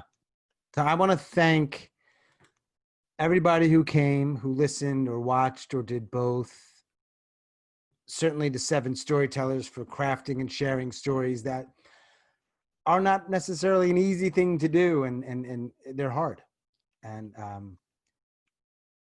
I have to say, one of the reasons that I started doing this project, for lack of a better word, and wanting to invite people on to share stories, and I'm moving more into these kinds of stories, is that it's selfish. I struggle with my own mental health struggles, sometimes quite severe. And the reason I share that with you is just to say events like this, working with storytellers, meeting with some people I meet regularly to give and get feedback is so good for me. So, it's thank you for being part of that, because it really helps me be okay. That's the selfish little platform speech I'm going to give. I'm going to include 2 links and then formally say goodbye and invite you to stick around, unmute yourselves, and just join us in a sort of loose Q&A for those of you that want to. The first link I'm sharing is to the Facebook group where a lot of these events are housed. So if you want to participate in one of them or be an audience member or whatever else, that's where you can find it. And one more time, I'm going to put the link in if you want to make any sort of financial contribution. I'm going to do that now. And then just unmute yourselves and we're going to hang out and we're going to talk. And if you need to leave, be you audience or storyteller, do your thing. Thank you so much. And yeah. Can I ask you one question? Can you donate through Zelle? Oh man, let's connect offline, I guess. Okay. I've got some of those apps, but it's an easy one. I need Zelle and Venmo and Cash App. It's like, can we just have one app? Well, PayPal's fine for me. Yeah. Anyhow, I'm going to put everyone, I don't know, I'm on gallery. If you want to stick around and chat, unmute yourself. If you want to just continue observing, I don't know what you're going to see, but you're welcome to do that. If you want to mosey out and do your thing, that's cool too. But let's just talk. The only thing I'd say is, given the types of stories that were shared, I can't speak for the storytellers. I know if I were sharing a story about a mental health struggle, I wouldn't want to be fixed. I'm not looking to be diagnosed. I wouldn't want to be, I don't need an alternative perspective. I'm projecting my life stuff on you a little bit, but a conversation I think is certainly welcomed. So sort of that as a backdrop. So unmute yourself. Now, Michele, let's start with you. To be clear, hoo-ha means what? Come on, Sean. Okay, Bob, fine. I just figured it was a good segue from the serious tone. All right, we know what that means. Got it. Good. Bob, how are you doing in this moment? That was I'm doing fine. I wasn't particularly thinking about hoo-has, but yeah, I'm doing good. Okay, good. All right. Bob, I want to say that it's beautiful that you told this story about Molly, and 48 years later, she's still present. Yes, And that's it is. wonderful. That's wonderful. Yeah. Sean, Yeah. thank you for curating such a Important. wonderful group and for creating a space where we could all be this authentic. It's quite Mm. lovely. Well done. And Thank well you. hosted too. Very Thank nice. you. Thank you very much. It is truly, truly like, I pinch myself, you know? Like, man, this is just lucky. I got lucky. Working hard, but man, I got lucky. So thank you all. What are you laughing at, Marya? I'm serious. This shit blows my mind. I'm like, really? I'm doing that? Okay, yeah, I guess so. I'm doing it. Great. I'm happy to be able to create the space. You're like the hardest working man in storytelling. Sean I don't know about Willington. that. I don't know about that, but I'm just trying to. You have a lot going on. I think some of Good. it's trying to make up for a lot of lost time or perceived lost time. So I'm like, you know, yeah. I'm really, I'm also really thankful. This was the second time I've told a story. And Wow. yeah, Kurt Mullen is a wonderful teacher, and I took a class with him. Yeah. We live in the same community, and we're affiliated with the same actors studio. So we're both kind of teachers there, and he had taken my class a couple times, and I took his, and I loved it. It was really great, Okay. and Yeah. to be welcomed the way that it was and listened to, I really appreciate. What class does he teach, or what kind of class? Teaches a storytelling class. We work on our stories with him as a group, even over Zoom, for 4 weeks, and then we do a showcase. Nice. So, yeah. I mean, Bruce, I know that you have a background in sort of, you're not no stranger to performance, and you, at least from the writing side, it's not as if you've only been like an accountant for 40 years and now you're doing this, but No. But I mean, for somebody that's not done it much, man, and anybody who knows me knows I don't do a lot of, you know, blowing smoke up people's asses. You really, that was beautiful, man. Wonderful. You know what about your story too, Bruce? When the current conversation about defund the police or abolish the police, or more likely, you know, reorder the priorities of police spending. What you did in that instance is exactly what people are talking about. You Exactly. crisis workers went to help a man in crisis. Right. That's exactly. It's interesting because we just put a Facebook page together for all of us who work together, and this was in the late 70s and early 80s, and that literally was the conversation. And that's when all that deinstitutionalization was happening, right. You know, and people who had Vietnam been War, post-traumatic stress was beginning to really appear in Vietnam vets. It was amazing. It was humbling. It taught me how to work with people respectfully. I learned so much from it, but man, I saw some unbelievable things with people. I was so curious. Hi, I'm Erica. The storytellers were so, can you hear me? Yes. Yes. Oh, okay. We're so stunning, everyone. I wanted to say something to Michele and to Bob. First of all, Michele, I'm so happy to get to see you because I like recognize you just from seeing posts, and it's fun to get to see you as an LA storyteller now because, you know, it's fun to see you. And I know I couldn't hear what theater you said with the performance art and the... Oh, it was called Surf Reality. It was open for about 10 years on the Lower East Side of Manhattan. It was a great place. It was like my Juilliard, kind of, in a way. I feel like I was there. I lived in New York from 1993 to 2003-ish. Oh, that's when it was open. There was an open mic there every Sunday, and from 7 o'clock at night until like when it ended. And I wore a lot of different hats back then, let's say. I was a performance artist called Carmen Mofongo, the Lower East Side's one and only Latin lady with stuff on her head. And I did it all. I hosted burlesque. I did it. I done it all. No. I love it. I love it. I think I saw you. That's awesome. You probably what a pleasure.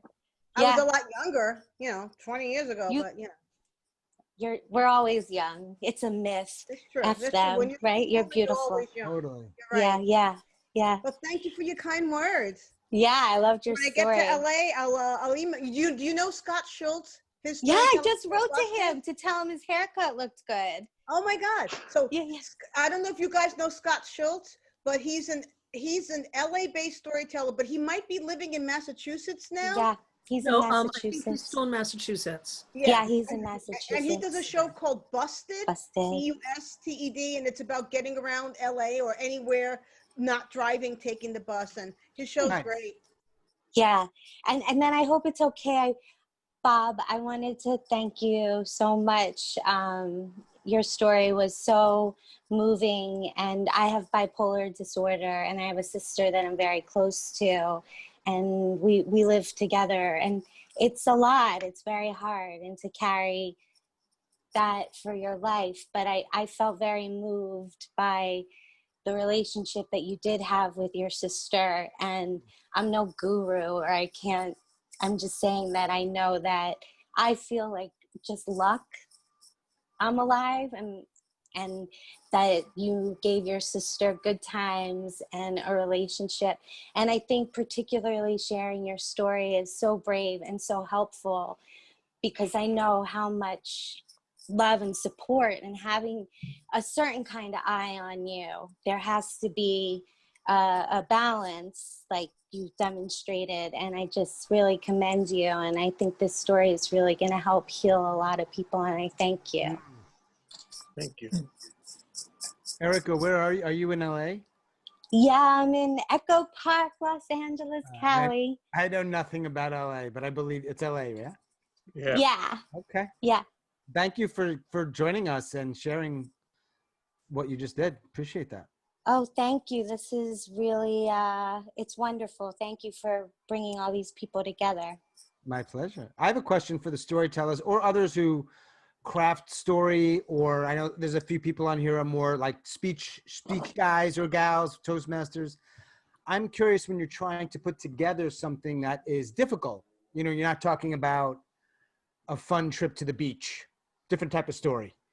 Like, is there something that is especially challenging for you, be it from the angle of sort of the emotional angle, or more just the craft of trying to take something that is at once unique to you, trying to make it somewhat relatable or ubiquitous, trying to figure this stuff out? Like, do you find there are certain things you're running up against? Like, man, how do I do it? Hey, Marya. Yeah, Marya. My problem with it is really simple, is that I need people to laugh at me or with me. Right. I feed off the laughs, and that's supposedly the wrong reason to tell stories, I've been told. So when I started to venture into more serious material, I had to get used to there not being in that sort of reaction. Also, with my story that I told today, I asked my son permission to share it, even though we're not really, you're never done with these things. Yeah. And so it feels like a little bit of history to us now, but it's still his life, and I wanted to get his okay. Yeah. So. Thank you. Yeah. I Whoop. Hang on, Lynn, 1 sec. Let me grab Laura, and then you please share. Yeah. Hey, Laura. So for me, I've been doing this a really long time. Yeah. And for me, what is important is to remain authentic to the story, but at the same time, find a way to tell it such that the audience won't be traumatized. Yeah. The audience knows that I am okay enough to be telling it to them. Right. And to give them, if it is triggering for someone, to give them a way out somewhere in there, so that something in my language gives them a way to take a breath. So for me, a lot of the crafting of challenging stories is actually lies in thinking about, what is the impact on the audience? What is the impact that I want? And how do I make sure that they won't be damaged by my actions and by my words? Right. And there's obviously a difference of generic moth crowd, or other, doesn't have to be moth, as opposed to if you were sharing that with a group of people who are dealing with grief. There's a little bit of a different. I've spoken at quite a few grief groups, and it's that I actually, when it's in a therapeutic context, I make the stories much shorter, because all it is a doorway for them to talk about their experiences. Yeah. By the way, if somebody's got a lot of background noise, so if that's you, if you don't mind muting for a moment. We're getting an inside view of your world, and I don't think you want that. I think it's Joya Jassem. Joya, okay, Joya. The other thing I noticed, Laura, I don't want to pick apart people's stories. I don't mean pick apart, I mean analyze. I geek out on this stuff, but not everybody does. Me too. You did a couple of things. One that I found interesting, and I think was really effective was, hey, I'm going to take a moment here and almost step aside and let you know, particularly around the police thing, right? Which I like that. You did this thing where you said, if you are of the... Oh, yeah. Yeah. The military. Some Yeah. people would say, oh, sorry, you're military. I just had a brain fart, which I think was perfect and needed. But there would be people who would say, no, you never want to get out of the story. Never get out of the So story. for me, part of the amazing thing about storytelling as opposed to other forms of narrative art is we're right here with you. Yeah. We are talking to you right now. Right. And so I can actually talk to you and not just tell a story. I can step out and say, hey, here's this thing, come along with me. Yep. We're in it together. And that's the fact that there's no fourth wall is what makes storytelling such an interesting art form for me. Fascinating. Yeah. And it's like, yeah, you did it well. I mean, it's clear you've been doing it for a long time, and it's... Oh, it's the gray in my hair that gives it away. That was the only reason I said that. Yes, the gray in your hair. There was another thought, and I've just forgotten it, so I will think of it and come back to it. I don't want to hog the mic, so if others have comments or questions, by all... Hey, Bob. Oh, but you know what? I apologize, Bob. Lynn had something. Thank you. We'll get to you, Bob. Thank you. I am very new to storytelling, but as a matter of fact, this is the first storytelling thing I did, but I'm not new to, I've done a lot of solo shows, and what I have found with doing this is that it really cuts my, distraction out. Mm-hmm. Usually in my solo shows, I, tell a little thing, then I dance, then I do a little mime, and then I all over the place. And this is making me focus and be more authentic and not try to go da da da, do that whole jazzy routine, which I love. I love that. Yeah. It's like, what part of the solo performer do you want to keep, and then what maybe do we need to... maybe you don't want to do that. It might be taking us out of the story. You got to ask those questions. Well, I use tap dance as a way of communicating, furthering the story. So the tap dance furthers the last thing I said, but I'm getting a little old here, Fine. And I want to be a sit-down performer. Yeah. So I don't know, but I'm enjoying this. Good. Yeah. I have to give you a lot of credit, because Lynn found me and she's like, can I tell a story at one of your things? And we ended up talking, and then I invited her to, this is important. I want to share this. I get together with a handful of people. A couple of them are here with us this evening. Just give feedback and get feedback. And we're getting better at that. And Lynn was like, I'm going to come and I want you to just give me feedback. I'm going to share and you did, and you took the feedback. Yeah. You took what you wanted, and some of it you didn't. And it, it's not everybody's open to that, especially somebody who's been involved in performance for decades. There would not be taking that. So I admire that. I appreciate that you did that. Oh, thank you. Yeah. No, it was good. Good. Yeah. Bob had something, Laura. So I feel like I'm like a teacher here. Hey, Bob. Goodbye, actually. All right. Thank you so for me, much, Laura. this ran from 5:45 to 8, so it went right over dinner, and my very patient husband, the living one, has cooked dinner. So my links are going to be in the chat. Thank you so much, everybody. Thanks, Laura. Bye. Bye-bye. Bob, what do you got? Related to what Sean just was talking about, most of my stories are light and fluffy and romps, and they're fun to tell. This one wasn't that. And I had to workshop it 4 or 5 times in Sean's group and other places and get feedback. So a lot of people who haven't really spoken up tonight, but they're here, are part of that group. Mary Jo and Kat and Richard and Kurt was here, and Sean himself. And that really, really, really helps. Because I could not, Julie Baker sometimes comes to that. Yeah. I could not put it in the form it was without getting significant comments along the way.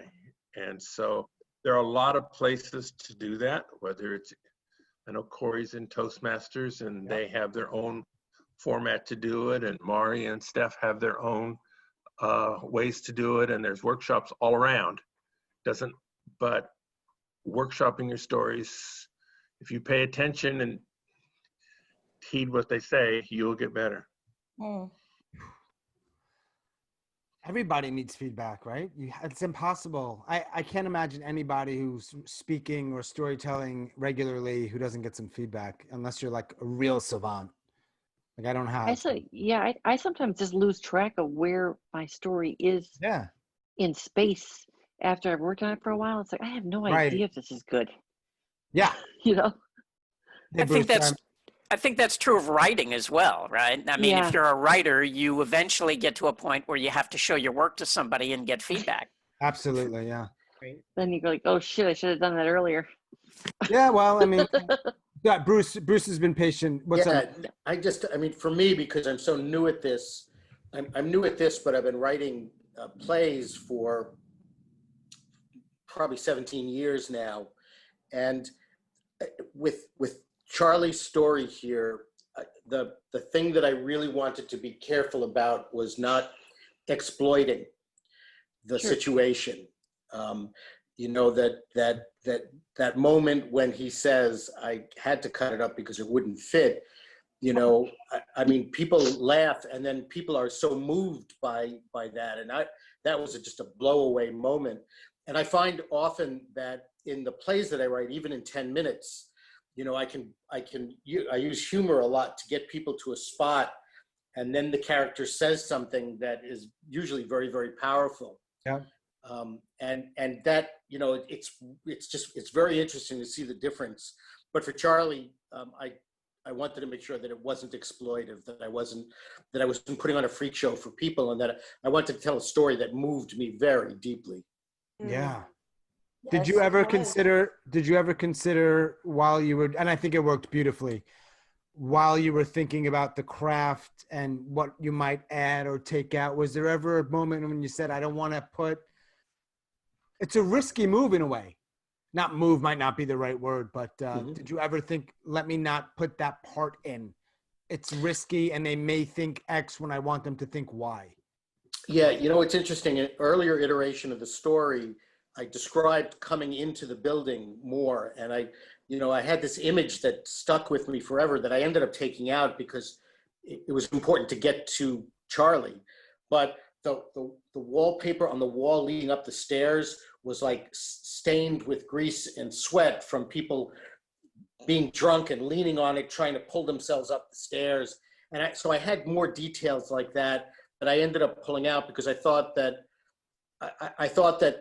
people, you know, I also had lines about, you know, this is something that doesn't exist really anymore. It's a flop house. We used to call them SROs, single room occupancy. Most communities don't have them anymore because they're all gentrified. But that's where, you know, you're getting out of detox. That's where your social worker would put you. You're getting out of the hospital. That's where you would go, to these flop houses. And that's really what it was. And you know, I must have been in 400 of them, you know, over the course of my career. And so I you know, there was the tendency to want to talk about that, but then picking up the parts that just gave you enough. You know, I to this day, I can still feel my hand on that banister with all the years of dirt that are caked on it. I just remember that vividly. But it was, so that was something. And I wanted to, you know, I wanted to leave Charlie the dignity that I found in him, that there was dignity there. Yep. It was so sad and so painful, but he was worth being respected. And so I wanted to make sure that came out in the story. I didn't want to be exploitive. Yeah, I think it worked. It worked. I think it did. Yeah, for me, and I think others that are at least in the group that I meet with, bye Sue, bye Michele. Bye. I got to bounce. I'm sorry. No problem. Everybody's story was great. This was a magical and memorable night. Thanks, Michele. I just loved everybody's story so much. And Sean, thank you for having me. Let's You talk- got let's it. Thanks talk again soon. for sharing. All right. Good night, all. Bye. Bye. Happy summer. Happy Labor Day. Happy Labor Day. Man, I'm trying to figure out Zoom etiquette here. Like, what's the protocol? I don't know. What the hell do I say? You know, I just want just a random comment, but I've been living in Massachusetts for about 40 years now, born and raised in the Bronx, and usually what happens, first off, it was a great joy for me to hear all the New York accents, and what will now happen for the next couple of days is that I'm going to be talking like I never left New York. I'll be talking with my hands just like this. And the same thing happens when I call my parents who are still in New York to talk to them for like 2 days afterwards. I'm talking like this. Right. And it was really fun to hear those cadences again. Right. And interestingly enough, one of the things that I do is I do vintage radio. Live reproductions of vintage radio. Cool. And the reason it's so much fun for me is that 90% of those were written in New York by New Yorkers in the 30s and 40s. And the pace is a very New York pace. And it's very easy for me to roll into that and work with people around that. It's a lot of fun. I might ask you about that if that's cool. I might follow up with you. I'm really curious about that because I have one podcast and I'm going to have a second podcast. And I just find the reason I'm sharing that, I really love, like, that's my medium. Like, I love audio. There's something about audio radio. Yeah. There's just something beautiful and unique. I'm trying to work out a lot of the things. My voice is meh. My tech skills are meh, but I like it, man. So maybe I want to learn more about that. Good. Yeah, anytime. Yeah, cool.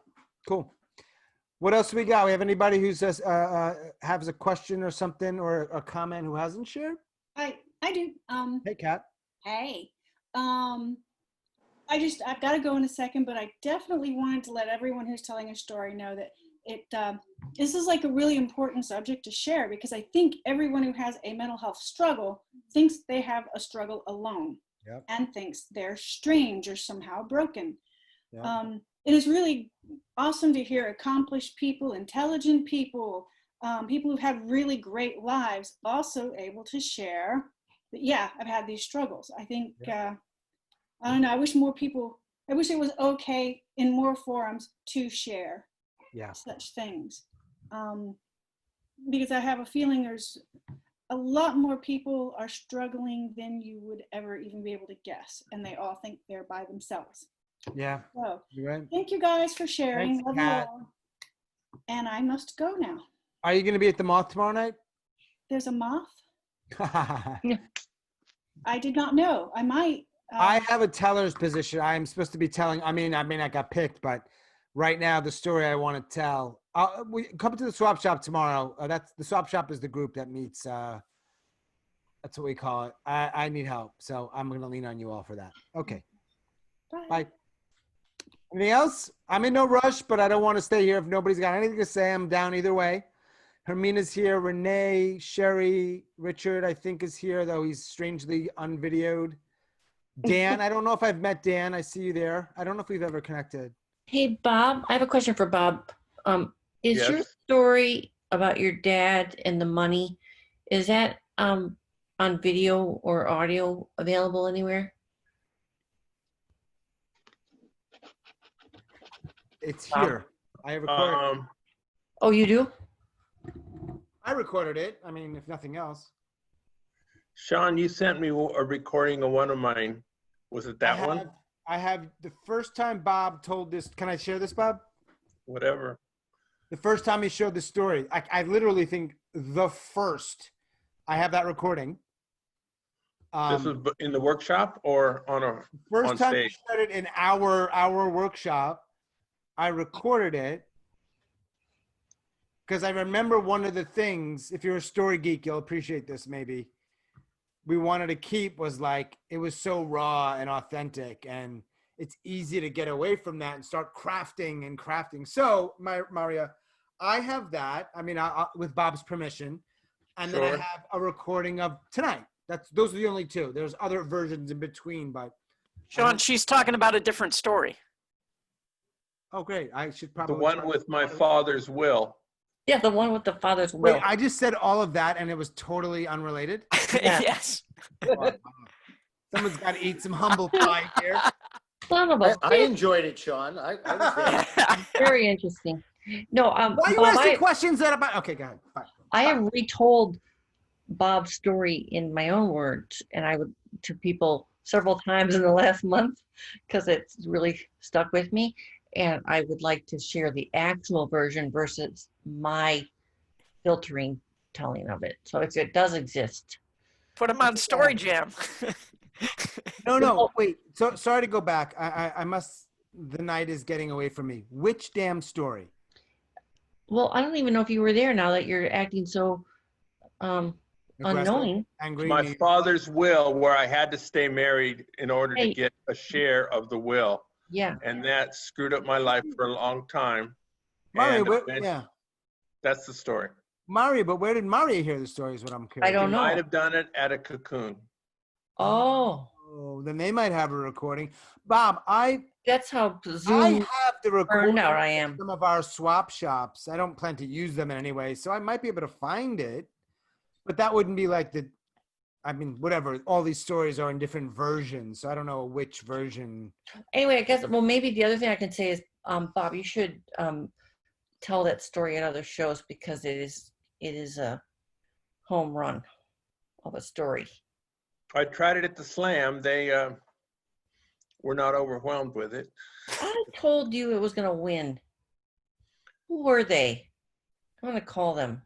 Well, somehow they like this guy named Nestor a lot. Oh, Nestor Schmester, he wins everything. He lives here in Chicago near me, so I see him all the time. He's very good, but that story was a winner. And, hey, Hermina, the answer to your question, I hope it's okay if I say this aloud. The way the moth works, the way the moth works is, at least for virtual moths, they take 8 tellers, but they might accept as many as like 20 something potential tellers. So you got to pay. But whether your audience or someone who's going to tell a story, you got to pay. I think it's 10 or 12 bucks with tax, whatever. It's reasonable. So if you are coming to see a particular teller, you have like a 1 in 3 chance, you know? Mm-hmm. It's like, so Bob and I and Marya's won a few, not only moths, but Bob, did you know Marya's won, she's a Grand Slammer twice? I did not know that, and I'm not surprised by it. No, yeah. So, yeah. True. I'm Yep. really something. Good job, Marya. Thank you so much for sharing that. And Bob, really, and Bruce, you all, but I just didn't talk to Marya about her story as much. So, yeah. Yeah. I managed to fit O'Halloran the cop in, but just a little bit at the end. That's what, because you helped me so much figure out how to unravel we only that. talked once. It was mostly you.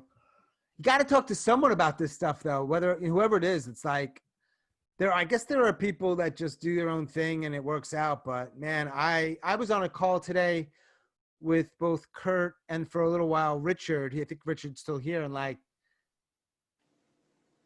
yeah, I knew right away I needed help with it, like right away.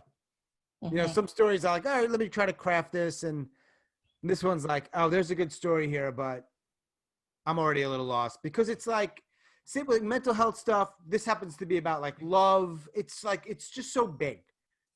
And to try to like narrow it down to 1 5 or 7 minute story, you just need help. You need somebody else to say like, that's irrelevant. That's irrelevant. That's irrelevant. Yes, that's another story. Great. Another time. Yep. I don't care about, like, really. That's what, yeah, for me anyway. And I'm sure I'm not alone. So. Is this being in love with a French girl? You just gave it away. No, yeah. That's a wonderful story. You didn't hear it? Oh, the 99 you heard. I'm trying. So you do know. Je t'aime. I hurt you. Yes. I'm trying to take, so Marya, I'm trying to get the 99 to like, 6-ish, right? And doing that, it's more than just stretching it out. You realize, oh, wait, what's up here? Because in a 99, you can kind of get away with, there's no real story. It's just, it's something. But with a 5 or 6, like, what is the actual story here? So the conversation I was having with Richard and Kurt, who have become like the most story geek buddies of mine. I've said Richard is here, so I can say that. It's like, oh no, wait, what's the actual story? Because it could be like 4 things. Well, I need the one thing. And so that was a lot of the conversation. Like, oh, what is this? It's got to be more than a cute line, right? It's not going to work Details. if it's just. Yeah, it depends on the details, though. It's got to be the right details. I don't know. That's true. It does. Is that Sherry? Yep. Sherry's going to be at our slam on Sunday. Woohoo.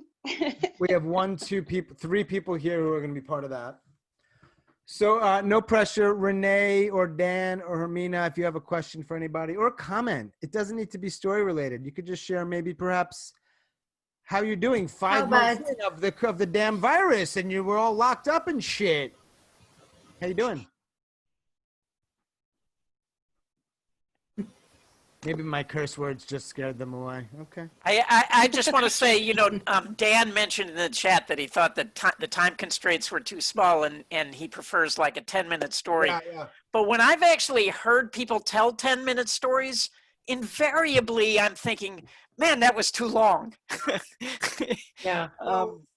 You have to, it 5.5 minutes it really is at the most, really 6 if you push it, but it is too short, but it really is a matter of editing more than anything else. 10 minutes to me, I start looking at my phone or want to look at my phone, even if I'm enjoying the story. Even if it's a good. So do you think really am. But is that in part due to whatever, whether it's social media or the Moth sort of being this organization that dictates what story is? No, I don't know, because I didn't start out at the Moth, and then I went there and I realized that it was like the best forced editing framework there was, because I was having trouble with too much what my friend Archie Jamjan calls smush, like the process words. So we got in the car, we're headed over to my friend's house. Right. It's like that to you is important because you're visualizing it, but nobody needs to know that. You just jump to the friend's house. So that having to put it into 800 words, which is about 5 minutes, forced me to be economical with the words that I chose. Yeah. And then when you rehearse it, you find you're still adding shit back in, and you got to really continue to hone it. And then if you're sad about stuff that you have to leave out, then you set it aside and put it in another story, or tell it at another venue where you have the 7 or 9 minutes. Right, sure. Dan will not agree with you. Little nuggets that I don't like to let go of, that I have to drop just for sake of time if I do a Moth. But most of us aren't doing. Most of us are telling stories at other shows, non-Moths nowadays. Dan is a chatter. Moth radio stories and features always longer. Yeah, there are good reasons to. Well, that's because they're not. Their process for the ones that they put in the radio isn't exactly straightforward. Some of it comes from the stage, but like a lot of them come from the main stage, which is a 10 to 12 minute story that's highly edited and managed. Oh, sure. That's what I was going through. So does anybody wants to practice now? What do you want to practice? You want, Hermina, do you have a story? No, not in this moment. I would like to listen to your Moth stories. It's a fair invitation. I was saying, Marya, I have looked on YouTube for both Moth. Because I'm kind of stalking people. I'm like, I need to find people who can share these stories. It's not easy. So Moth, Risk, Stories from the Stage, and they have a YouTube channel. I don't know what makes the Moth or the Risk YouTube channel. I just don't know how all that works. Yeah. But the Risk YouTube channel, they have story. I think on average, the stories I see on there are like more than 15 and up to 25. I'm like, that's not even a story, man. That's like... It's like a one-act play or like a class. And I will tell you this, and I think they're a great organization, and a lot of those stories are amazing. I have never heard a story over 20 minutes where I thought, yep, you need it every minute. Yeah, exactly. And they're good, like way better than me. It's not a I'm just saying, I just didn't need 20 minutes. You could have Yeah. done it in 14, maybe less. Yeah. So, but that editing is a fucking. So Hermina, I feel like you had a story you wanted to share. How do you know? I have a story. Yes. You do? I have a very short story. Yes, I have a short, funny story because it's a small group, and I'm trying to tell. I just, Well, I Hermina, just here's come what to my I mind. know about this group. I don't know everyone that well, but they're probably vicious. That's okay. How, I'm just. I'm game. I can't speak for the others, but I'm game. Hermina, by the way, I know Hermina from. We both do Cuban salsa together. Cuban salsa dancing. So Yes. that's how we know each other, and she's been curious. So yeah, you know my advice for you when you're talking, especially on Zoom, And right? slow down, a little bit. and try to tell a story, not an anecdote. Yes. Well, not I know the necessarily. basics. Anecdotes are fine, but I'm curious. Yeah, if. All right, so it's happened today. Okay. Here we go. I'm a special needs teacher, and I have Zoom classes with 5 to 6 years old. And today it was not just me, but the speech therapist and the occupational therapist also. And there's a point where we are trying to sing a song and telling the stories. I mean, telling the simple, everything is super simple. That's why I love it. There is a point when we are singing a song about how you count on your fingers, and it just happened suddenly. Then I always put my feet on the table because I want to count my toes too, in a half manicure toes. But I was able to make my two therapists put her own feet on the table and count their toes by singing along on how many fingers on your toes in front of the parents and every children. And some of them texted me today, wow, I don't think so. It happened in the school history, then we are counting their toes on the table in front of the Zoom class. I said, oh yes, that's why I love my bubble. I can be silly. That's my story. Nice. That happened today? This happened today, yes, at 8:45. I don't know if it, others were affected. For some reason, you were cutting out a tiny bit, so I caught most of your story, but not all of it. So I'm sorry. Still? It's a little bit. It's not even cutting out. It's like echoey. I don't know if it's on just my end or others' ends as well. Mine too. Is it? Oh man. And I see Dan there, and I don't know if he's frozen or that's a photo of him and someone with him. Now he's gone. There's Dan. Dan, say hello. Unmute yourself. Who are you? Who are you? That's two people. Hey, Dan. Hey. What's up, man? What's up? Thanks for going against the grain and not liking Moth. Yeah. Is that against the grain? Fuck yeah. I don't know why yet. I guess it is a little bit, but maybe not the places you hang out. Yeah, I don't know. Yeah, I hate those guys. Where are you, man? I'm in Chicago. We hung out a long time ago at a Cocoon. Okay. You're in my Facebook feed. Is your last name with an S? Yeah, on Facebook it is. Yep. Yeah. I knew we had connected at some point, but I didn't know where you were. Yeah. And then Zoom is also probably wrong, and I just don't know how to fix it because now your last name is Box. Yeah, that's not true. Probably not true. We knew that, but I thought you just wanted like an alias. I was like, all right, I'm not gonna. Cool, man. Well, I appreciate you. And then this is my friend Megan. Hey, Megan. Megan, you a story? Do you do story as well? No, I don't, but I'm happy to listen. Cool. She's the funniest person I know. I'm trying to get her to do stand-up. Yeah, that's tough, bro. Do it. It's so worth it because why the fuck not? Yeah, we got a guy here in Chicago who's running around almost every day. He just takes a truck out and he screams at people until they come over, and then he has them jump up on the truck and do a 5-minute comedy set. Wow, that's cool. What is that? Do you have like? Is that a name? Comedy pickup. Comedy pickup. I was thinking Yeah. like pop comedy, but okay, yep. Yeah, yeah. And he's doing it. That's the thing. He's But doing it. but I've been missing your thing so many. I was supposed to go to that tonight, but I was like, I can't miss Sean's again. I was fucking pissed at you, Dan. I can't imagine you. I was angry, and Megan too, just both of you. Dude, are you a story? So I have a couple more events. So if you have a story, this is for anybody, but we just happen to be talking. Yeah. Like, if you've got a story you want to share, let me know, man. I mean, I've created this thing where I guess I have some kind of platform. So if you want to talk, I'm happy. Yeah, to. you had a good crowd tonight. Yeah. What was that was the top? And I didn't look until it was over and a couple of people had left, but like for most of this after talk, I mean, there were like 20 people.